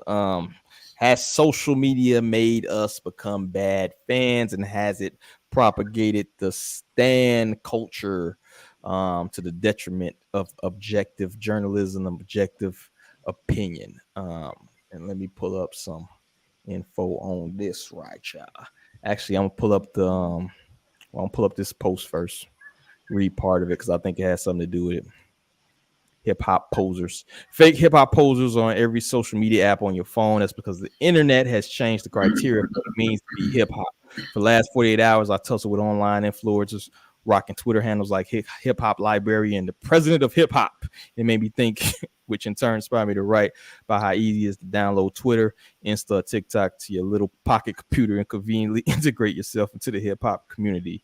Gift of gab is as far as y'all and motherfuckers talent goes. Y'all nasty with those thumbs. I get that. But these clout chasers who dress up their social media profiles with fancy pictures, sleek looking videos from their bedrooms, posing in third hand YouTube content will never come close to possessing the natural aptitude to DJ like some of my caliber are wired with the verbal agility of a cunning linguist like the real super nat. That's kind of where I wanted to stop that at. So that's the first part. Kind of is like, do y'all think social media has made people have opinion who obviously don't deserve a opinion in hip hop? What do y'all think about the first part? That nigga made me look at my bedroom. I ain't gonna lie. I was like, damn, that's crazy. Talking about you. Talking about you. I mean, first shout out to Rob Swift. He's a legend. Second of all, this shit has all existed before social media, because all this shit, all these types of people, they were on fucking forums. If any of you guys were on SOHH, all hip hop, damn, you old. You could. Yeah, I was on all hip hop. I was on OK Player, but Never heard of that one. Yeah, like you too young for that. But yeah, that's yeah, that like debatably though, it was worse those places. It was worse on Box Den. It was I could keep dropping names. It was just worse on all those forums. So it's like social media opened the floodgates to where you can hear, like everybody can hear it now, but that shit was always there, you know? It was worse how on the other forums? I couldn't begin to tell you. Everything was just toxic. And I think now with how everything really has kind of like shaped up to be, I think the biggest thing now is like social media has given people who don't really care about music, but they care more about their favorites, it's giving them a platform to really go out here and become these big media stars when realistically they don't really have an inkling of what the fuck they're even talking about. And, you know, the biggest thing is that, you know, we see these people every day and we give them attention and we don't even really, you know, point out the simple fact that, like, bro, you don't know shit. And these media platforms and these media, that's just sweetie. And these media platforms don't really fucking help because you got motherfuckers like Complex who hire people like academics, and then you get, you know, these big hip hop platforms that don't necessarily, like Pitchfork, for example, who hire people to do hip hop album reviews or news, and they don't even have an inkling to what the fuck is part of our culture. Like they just, it's like it's misrepresented in a way. So it just gives people like bad, like platforms to make bad opinions all the fucking time. It's pathetic. Nah, for real. I feel then stand culture, it's just like niggas be got them playing favorites and shit, and I see it every day. Motherfuckers be talking about shit they have no clue what the fuck they talking about and shit. And it's like, bro, shut the fuck up, please, because you have no clue what the fuck you're talking about this artist you so gladly fuck with, and that shit is just so fucking aggravating. Yeah, it's like there's just a name to it now. It's like because if you're on one of the forums, if you thought Ether was better than Takeover, you'd be liable to, somebody would tell you to kill yourself and post your home address on there. Well, damn. That's the type of shit that was happening. So that's why I say it was worse. But it's just everywhere now. That's the issue. I feel like forums might have been a little bit more not one-sided, but there was kind of like I don't know the word, boundary. But I feel like with social media, it's giving people more direct access in a way to these celebrities and their favorite artists and stuff. So I feel like it increases the whole parasocial relationship dynamic. So where people will just get a little bit crazy and then, fuels the narratives. I mean, we saw it the worst. I feel like, of course, we know the Barbs are horrible. We know the Cardi B fans are horrible. Drake, but like with the whole Kendrick and Drake stuff, I feel like that was peak horrible fan behavior. And I ain't gonna lie, being a Kendrick fan, it was bad on both sides, to be honest. It really was. It was bad on both sides and shit. Like it was real bad. Yeah, shit. It was a whole. I don't know who the girl was. Y'all probably have seen her account, but she dead ass was running so hard for Drake. You thought she knew the nigga. That's how bad that shit was, man. And like crash out after crash out. It was a crash out. It was crash outs every day. That shit was terrible. All right. Let me turn to this Bro. I think this says something relevant. He's talking about the female artist fans, but I think this is kind of relevant to the conversation as well. If this shit ever plays, I gotta pay my internet bill. They're trying to silence my brother. Let's try to refresh it, see if it works. There we go. I was told by a rapper, recently, that she believes most fans of women rapping are not really hip hop fans. They're just fans of the persona of the women rapping. They're fans of that individual, but they're not really hip hop fans. They're just fans of a particular artist. Interesting. Right? Mm-hmm. And so I would challenge all of us to start to examine that, because sometimes we are allowing people who are not hip hop fans to dictate the hip hop conversation, because hip hop is pop sometimes. It is the popular conversation. And so we're watching people who are just fans of whatever's popular talk about someone who happens to rap and thinking that's a hip hop conversation. It's not a hip hop conversation. It's a pop conversation. And those of us that really understand the culture of hip hop need to start to try to distill that down a little bit better. If that makes any sense. Or ignore it. Ignore it's an option too. Right? We can't ignore it. Because they're like, to his point, there are certain conversations that happen online that I do see a lot that have nothing to do with the actual culture. And then it stands out. It becomes a numbers thing. It becomes who that person is dating. It becomes what did that album do last week? Like those aren't hip hop conversations. Those are just popular. Those are just popular opinions. But you see the pundits. All right, well, there you have it. I think that kind of ties in with the popularity that the integration of pop into hip hop has kind of been detrimental to pure hip hop conversations. It's like you got to separate the two. People become fans of people, and part of that stan culture, right? So what do y'all have? Y'all have any takes on what was just said? No, that's right there, because like they said, niggas become fans of a person, and it becomes to the point where it becomes obsessive. Like he said, worrying about who they fucking, their relationship, how much, for real, how much numbers we doing this shit. So it's like, they become more of a fan to the individual than actually being a fan of hip hop for real. Like they just have their favorite, and that's it. You can ask them about this certain artist, they couldn't even tell you shit. They fucking brain dead because they only fascinated on this one artist and shit. And it becomes a big obsession, and it's more popularity than anything, instead of just talking about the music itself. So I don't know where it started.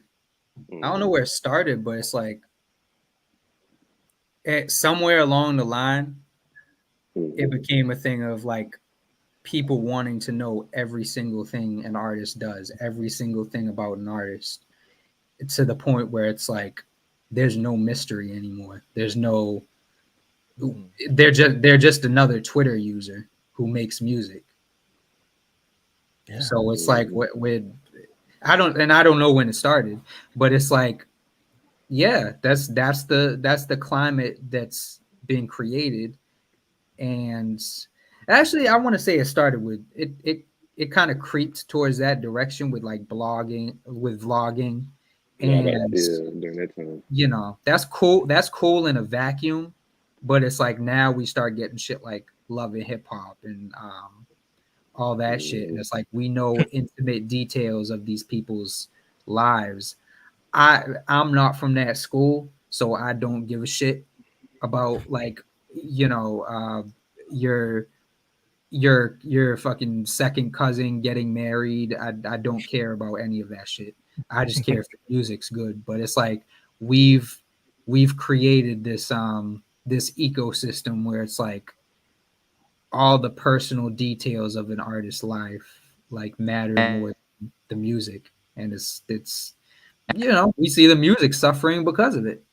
And you know, people refuse to pull back, and then when it's like somebody does, oh, they're going on a hiatus. No, they're just or they're you know, where's the music or where's anything? No, they're just living their life.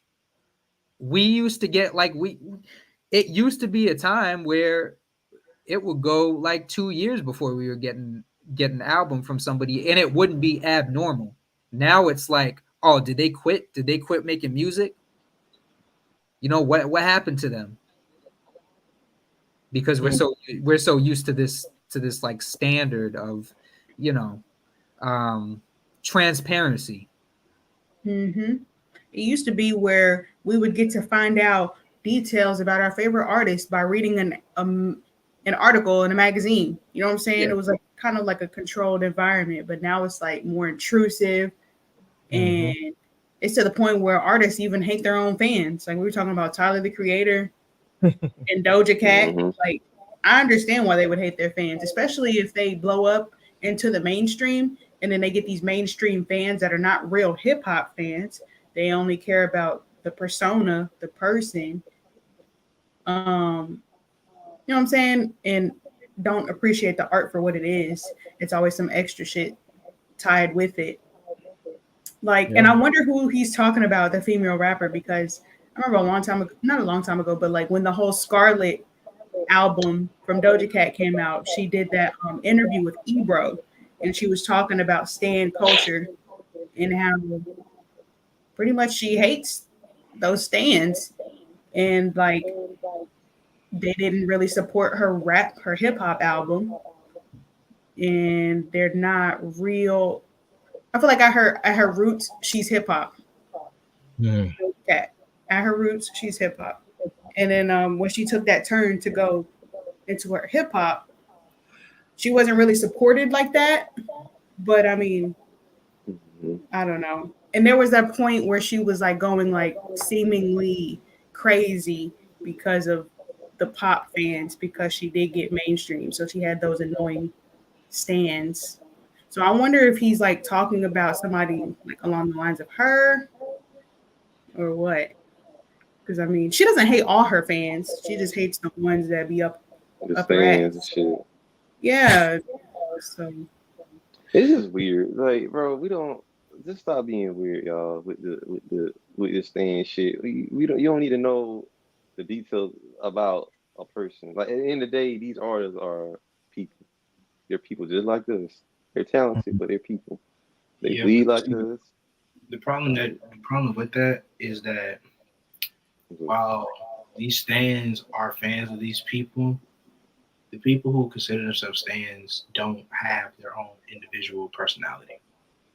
They don't have a sense of identity. And so they live their life vicariously through whatever music artist that they're in love with, that they're obsessed with. We've seen TV shows. We've seen Swarm.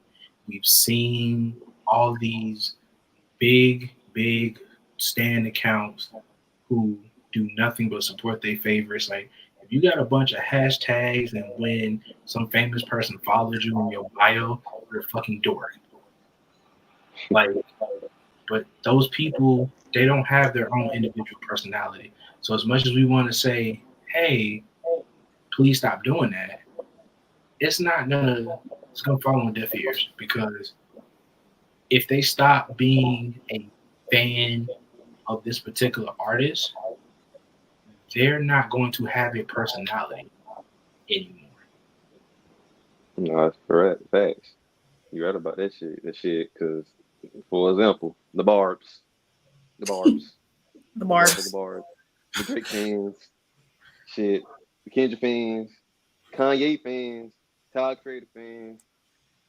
Yeah, they like you just said. See, that's why, man. That's Southside. You my boy, man. Because this nigga say everything I be thinking. He's right. You're a Because they don't have stan. no personality. You sound like a stan. I know, nigga. right? Southside stan. That's crazy, man. Anyway. But you know what? It's not even a stance thing. It's just the fans that we have now are very entitled. They're entitled to information. They're entitled to music that they don't pay for, that they don't buy, that they just stream. They're entitled to. Fans now are entitled, and as artists, we keep making the mistake of fueling that entitlement by, we need to acquiesce to the demands of people who don't even buy our music. And instead of, catering to a core fan base, people don't build core fan bases anymore.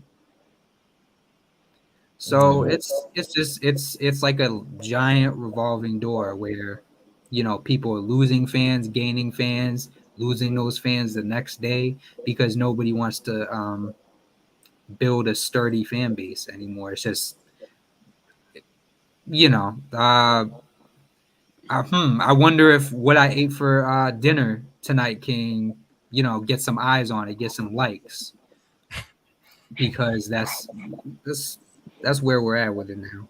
And like Cardi B shit.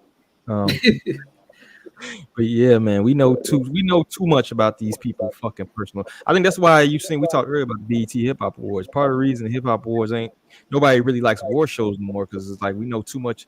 The award show used to be like that small glimpse into like these artists' lives, right? You see how they interact with each other. You see how they interact with the public.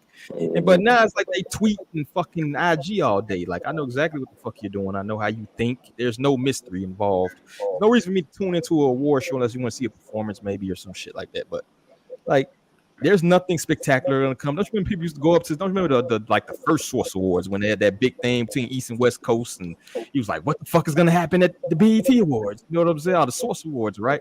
Ain't none of that shit no more. Y'all beefing on fucking Twitter. We know what the fuck going on, right? Y'all know exactly what's gonna happen. So there's no mystery with these artists, and it's frankly is stupid. Like, I don't need to know every detail of your intimate life, yo. Like, we don't care. Yeah, I don't care who baby daddy, who fucking. We know more about who is fucking who than we know about people's music dropping, yo. And that's a sad state of affairs, bro. It came to a point we know about a rapper's baby mama. Like, that's a career. What? Professional baby mama is a career, dog. Professional baby mama. Like, we did this.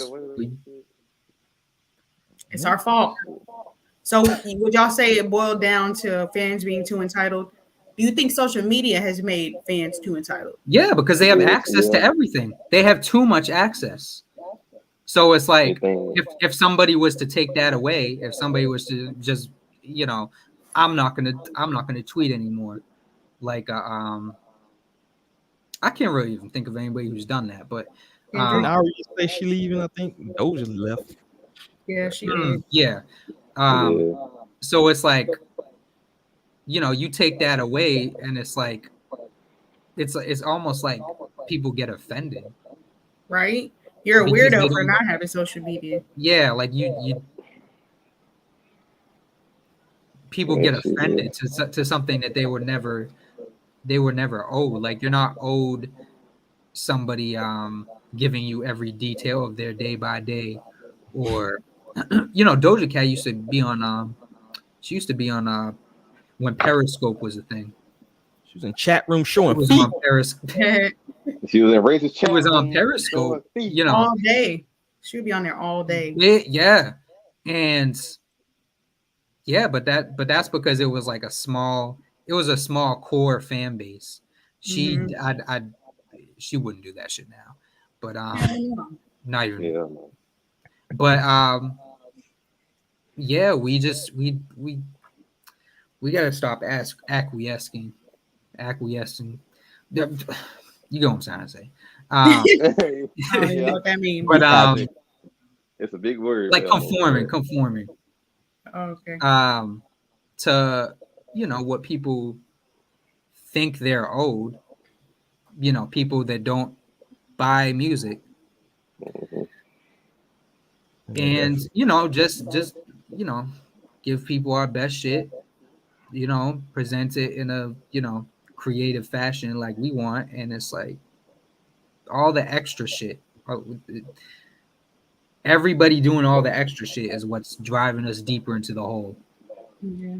It's a double-edged sword though, because just like now in the age of information, I feel like people crave transparency and authenticity and having access to you. And I feel like a lot of people, like y'all were talking about Glorilla earlier, I feel like her personality does a lot of the heavy lifting for her. Like she's somebody that people want to support. It's like if she wasn't doing the extra shit, would she be as successful as she is? I feel like it's the day and age where people want that access.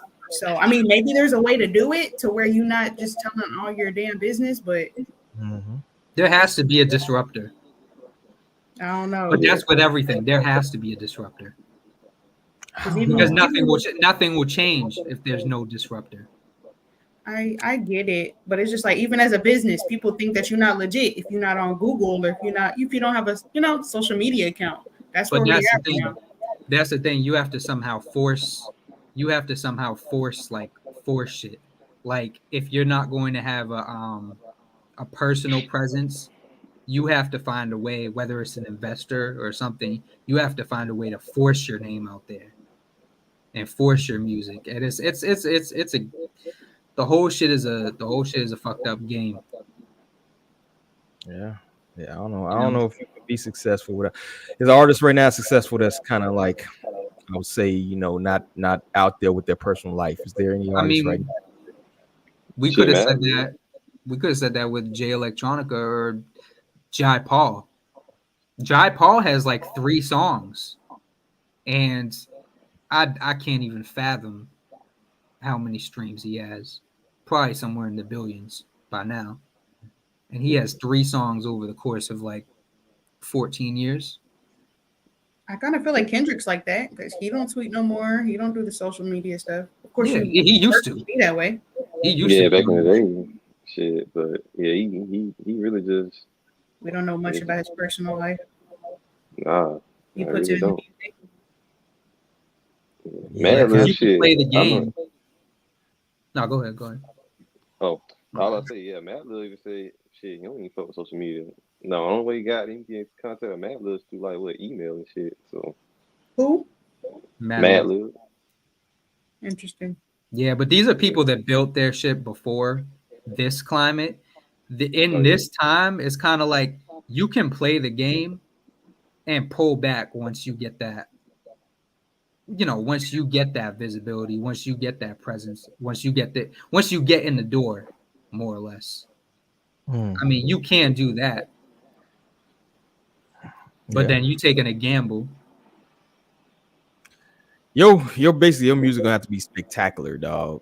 Like I think to pull it off in this climate, like you gotta, and even then, like you said, people are so used. Unless you have a very an older fan base, right?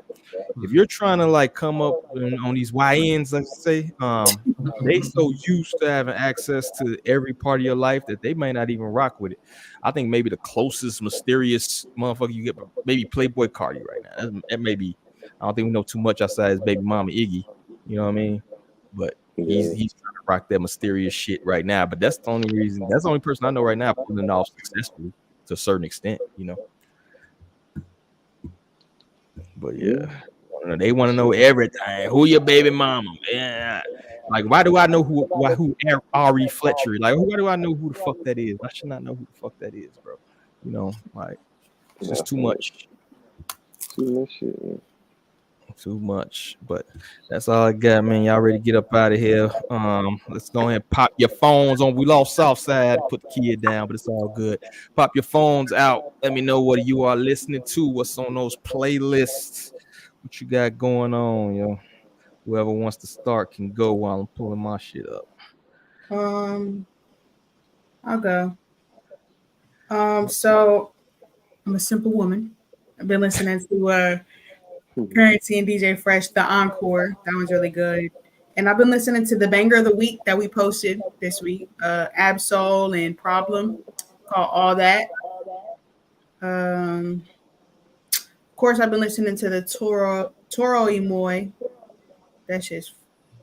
I'm probably gonna listen to that every week. What else? Yeah, that's kind of it. That's kind of it. You've been busy. You sound like you've been busy this week. Yeah. Entrepreneur.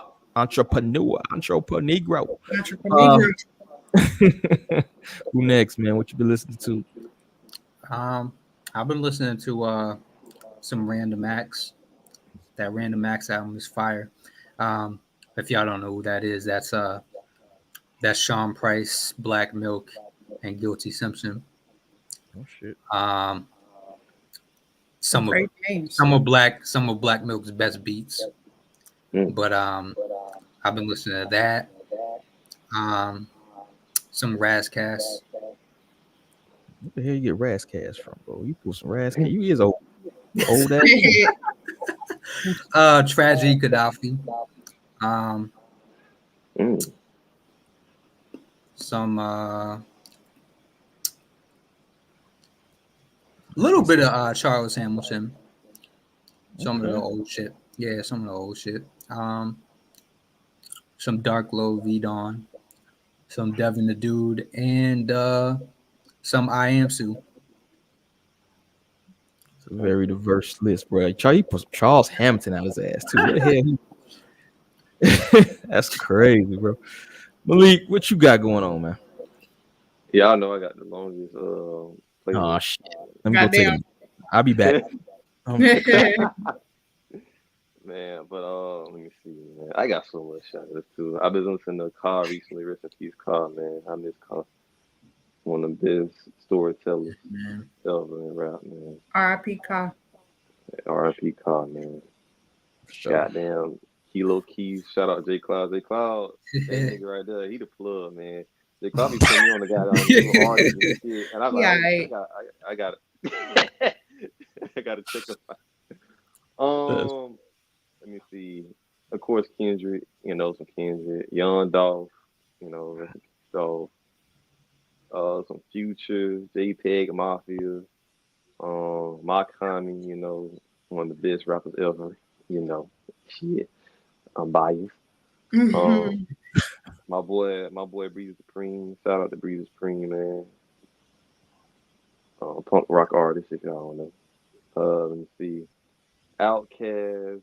Brent Fayez, Young Nudie. I had just started back listening to Young Nudie because it's been a minute. Sanoa Allegra, one of my favorite singers. She need to drop a fucking album because it's been goddamn 2 years, 3 or some shit like that. Yeah, she's fire. Yeah, I fuck with her music. Deltron 3030. They dropped one of my favorite albums of all time. Yeah. That shit, 10 out of goddamn 10. It's been a minute to listen to it. Shout out to you again, J Cloud. Like, album in a minute. Shit. Let me see. Freddie Gibbs. Gotta play my Gibbs, man. Let me see. Sir. Isaiah Rashad. Kanye, of course. Goddamn. Don Toliver new album. Weekend. Rome Street. Damn.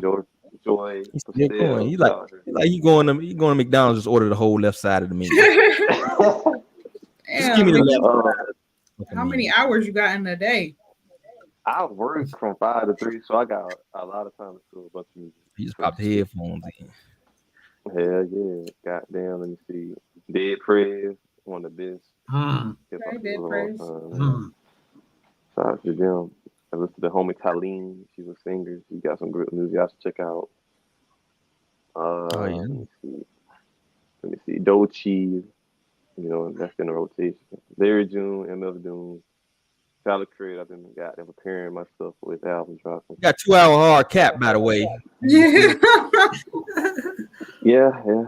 We didn't make it. Crit. Not really. Say Crit? Yeah, big Crit, man. Gotta have Crit in the rotation, man. Oh, yeah. Outkast, of course. Currency album with DJ Fresh. And the new one? Encore. And I got a review coming up on Raekwon and AV collab album with DJ Fresh. And that shit flies. So that might make my list. And that's it. Been hearing about this mythological list, but we never fucking seen it. You know, that shit Right. like big, bro. You gonna bring out this? It's a process, man. Like I said, I'm not gonna drop it till probably beginning of December because it's still some albums I'm waiting for to drop. So sound like that J Hood skit on the Jada Kiss album. Got to unclog the pipeline. See, once I get the checks, I'm gonna take my cut out. Be patient. Be patient. It's coming. Be patient. Who I got in here? Crit. I went back to that Future Metro Boomin joint. Don Trip. No week is complete without Don Trip, bro. You love Don Trip. John Trip, dope. What's I got? Rich Homie. I went to listen to some Rich Homie. I had to go back and listen to some Juicy J just because that slob on the knob joint. I'm like, oh shit, we gotta go back and listen to some 360. Who else? I got on my down south kick. So 8 Ball, MJG, Too Short. Ooh, okay. You know he's West Coast. He moved down south. K Camp for some reason. I don't know why the fuck I'm listening to K Camp. Big X. Who else we got? Listen to some Fabulous, some Dro. I'm old, you know what I'm saying? The Roots. Rosama. Why the fuck wasn't Rosama on Big X shit? Unless I missed it. You should have put him on some Frank Ocean. And I went back listened to the L Cool J joint. I'm listening to it again because I think I was a bit biased the first time. I wasn't in the mood to listen to it, but I'm going back. And that's about it. And that's it. That's everybody, right? Yeah. What great album was you listening to? I'm curious. I've been just singles, man. I've been listening to the what's that mixtape that I saw your third eye. Oh, Catalactica. Yeah, Catalactica. Yeah. I went back to that. That's a good song. Yeah, that's my shit, yo. That's that's when man, shout out to Crit, man. In love and shit. In love. That's all I got. Let's get ready to get up out of here.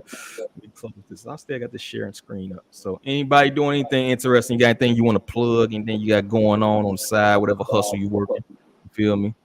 Go ahead, announce it. Star with Star. Me and J Cloud, we're finalizing my project this weekend, so I'm excited about that. Shit. Yeah. So I got a lot of songs produced by Cloud over there. So yeah, got some songs produced by me. I'm excited for people to hear what I've been working on for a long time. Yeah. Okay. Yeah. Oh, shit, man. Hell yeah. In the Tyler joint, fuck that. We want some get the Star Child joint out. Hell yeah. I'm gonna do a review on that shit. Oh God. Go easy on it. Go easy on it. You gotta be unbiased. You gotta see that shit complex. Yeah. The pitchfork. Yeah, I gotta be unbiased. That's dope. Anything else? Go to rarerandoms.com, get you some organic herbs, get you some sea moss. The sea moss pack is hitting. For sure. 5 times fast. Yeah, Rare Randoms. Yeah, there you go. J Cloud, what you got going on, brother? Just been writing for this EP that I got with Porter. This is Porter. That's pretty much it. All right, cool. And you work with your Star Child. Yeah, you already said that. You got to plug. You're being greedy. I am. That's okay. That's what's up, man. I'm excited to hear that, yo. Malik, what you working on, bro? I see you got the game on. Who winning? That's what you been doing. That's what been in the background. Motherfucker Celtics. You ain't paying attention to the shit. I've been multitasking, but fuck the Celtics though. I'm a Lakers fan. Shit, I've been working on shit. About to start some drawing and shit. So that's what's going on. Goddamn, now, what do you draw, bro? I'm curious. What kind of art? Oh shit, I be drawing. It's hard for me to explain my art. You really gotta look at it. I basically just the way my artistic process is. It's like I just pull shit from like movies and stuff. Like it be simple shit in a movie, and I just pull from and just fuse with some shit. You know, whatever comes to mind. But I got my drawings on Instagram and on my Twitter, so y'all can check it out. Shit. Okay, yeah, I think you threw me a request. I'm checking shit out, bro. Do a review on your art. That's cool. We do art reviews now. Art reviews, goddamn. Let me see. I'm still working on the list, of course, and it's coming out, man. So just be patient with me. It's gonna come. This December. Just be patient with me, man. And what's crazy? I'm about to work on a new list. I'm about to do but it's gonna be quick. I'm gonna be done with that pretty soon. I'm working on because somebody gave me an idea about the 10 anniversary when rap albums that have their 10 anniversaries. Oh, so, okay. Yeah, I'm gonna try to do some shit with that. Like make a probably like a top, probably like do a little simple top 10 shit. Do a little meme review on them. So I'm working on that shit probably this week sometime. And shit, that's all I've been doing. Shit, and working. I hate working that fucking job, but hey. Hey, you gotta do it, brother. Gotta get those coins. Next time we're gonna stop at a 1 hour 50 minutes so Malik can start his lists next time. Next time y'all remind me so we can get that cracking. But outside of that, man, shout out to everybody. Shout out to Dre who was in chat earlier. Shout out to Star who was in the chat and showed up like a motherfucker. Shout out to the Polish dude who got banned. You got to put in time out. You'll be back later on. No, he's banned now. Yeah. Got banned already. Shout out to all the fam, yo. Shout out to Sade. Shout out to Cam. Shout out to Pico, the Gallo. And that's all we got, man. And I'm keep working on this project. It's pretty much all I've been doing outside of working my damn self. We got these kids, man, these shoes and shit, man. Like, I'm making these out of wedlock babies, but that's on me. But anyway, that's all I got. So bad for everybody. Yeah, I gotta say, man, peace out. It's been good building with y'all.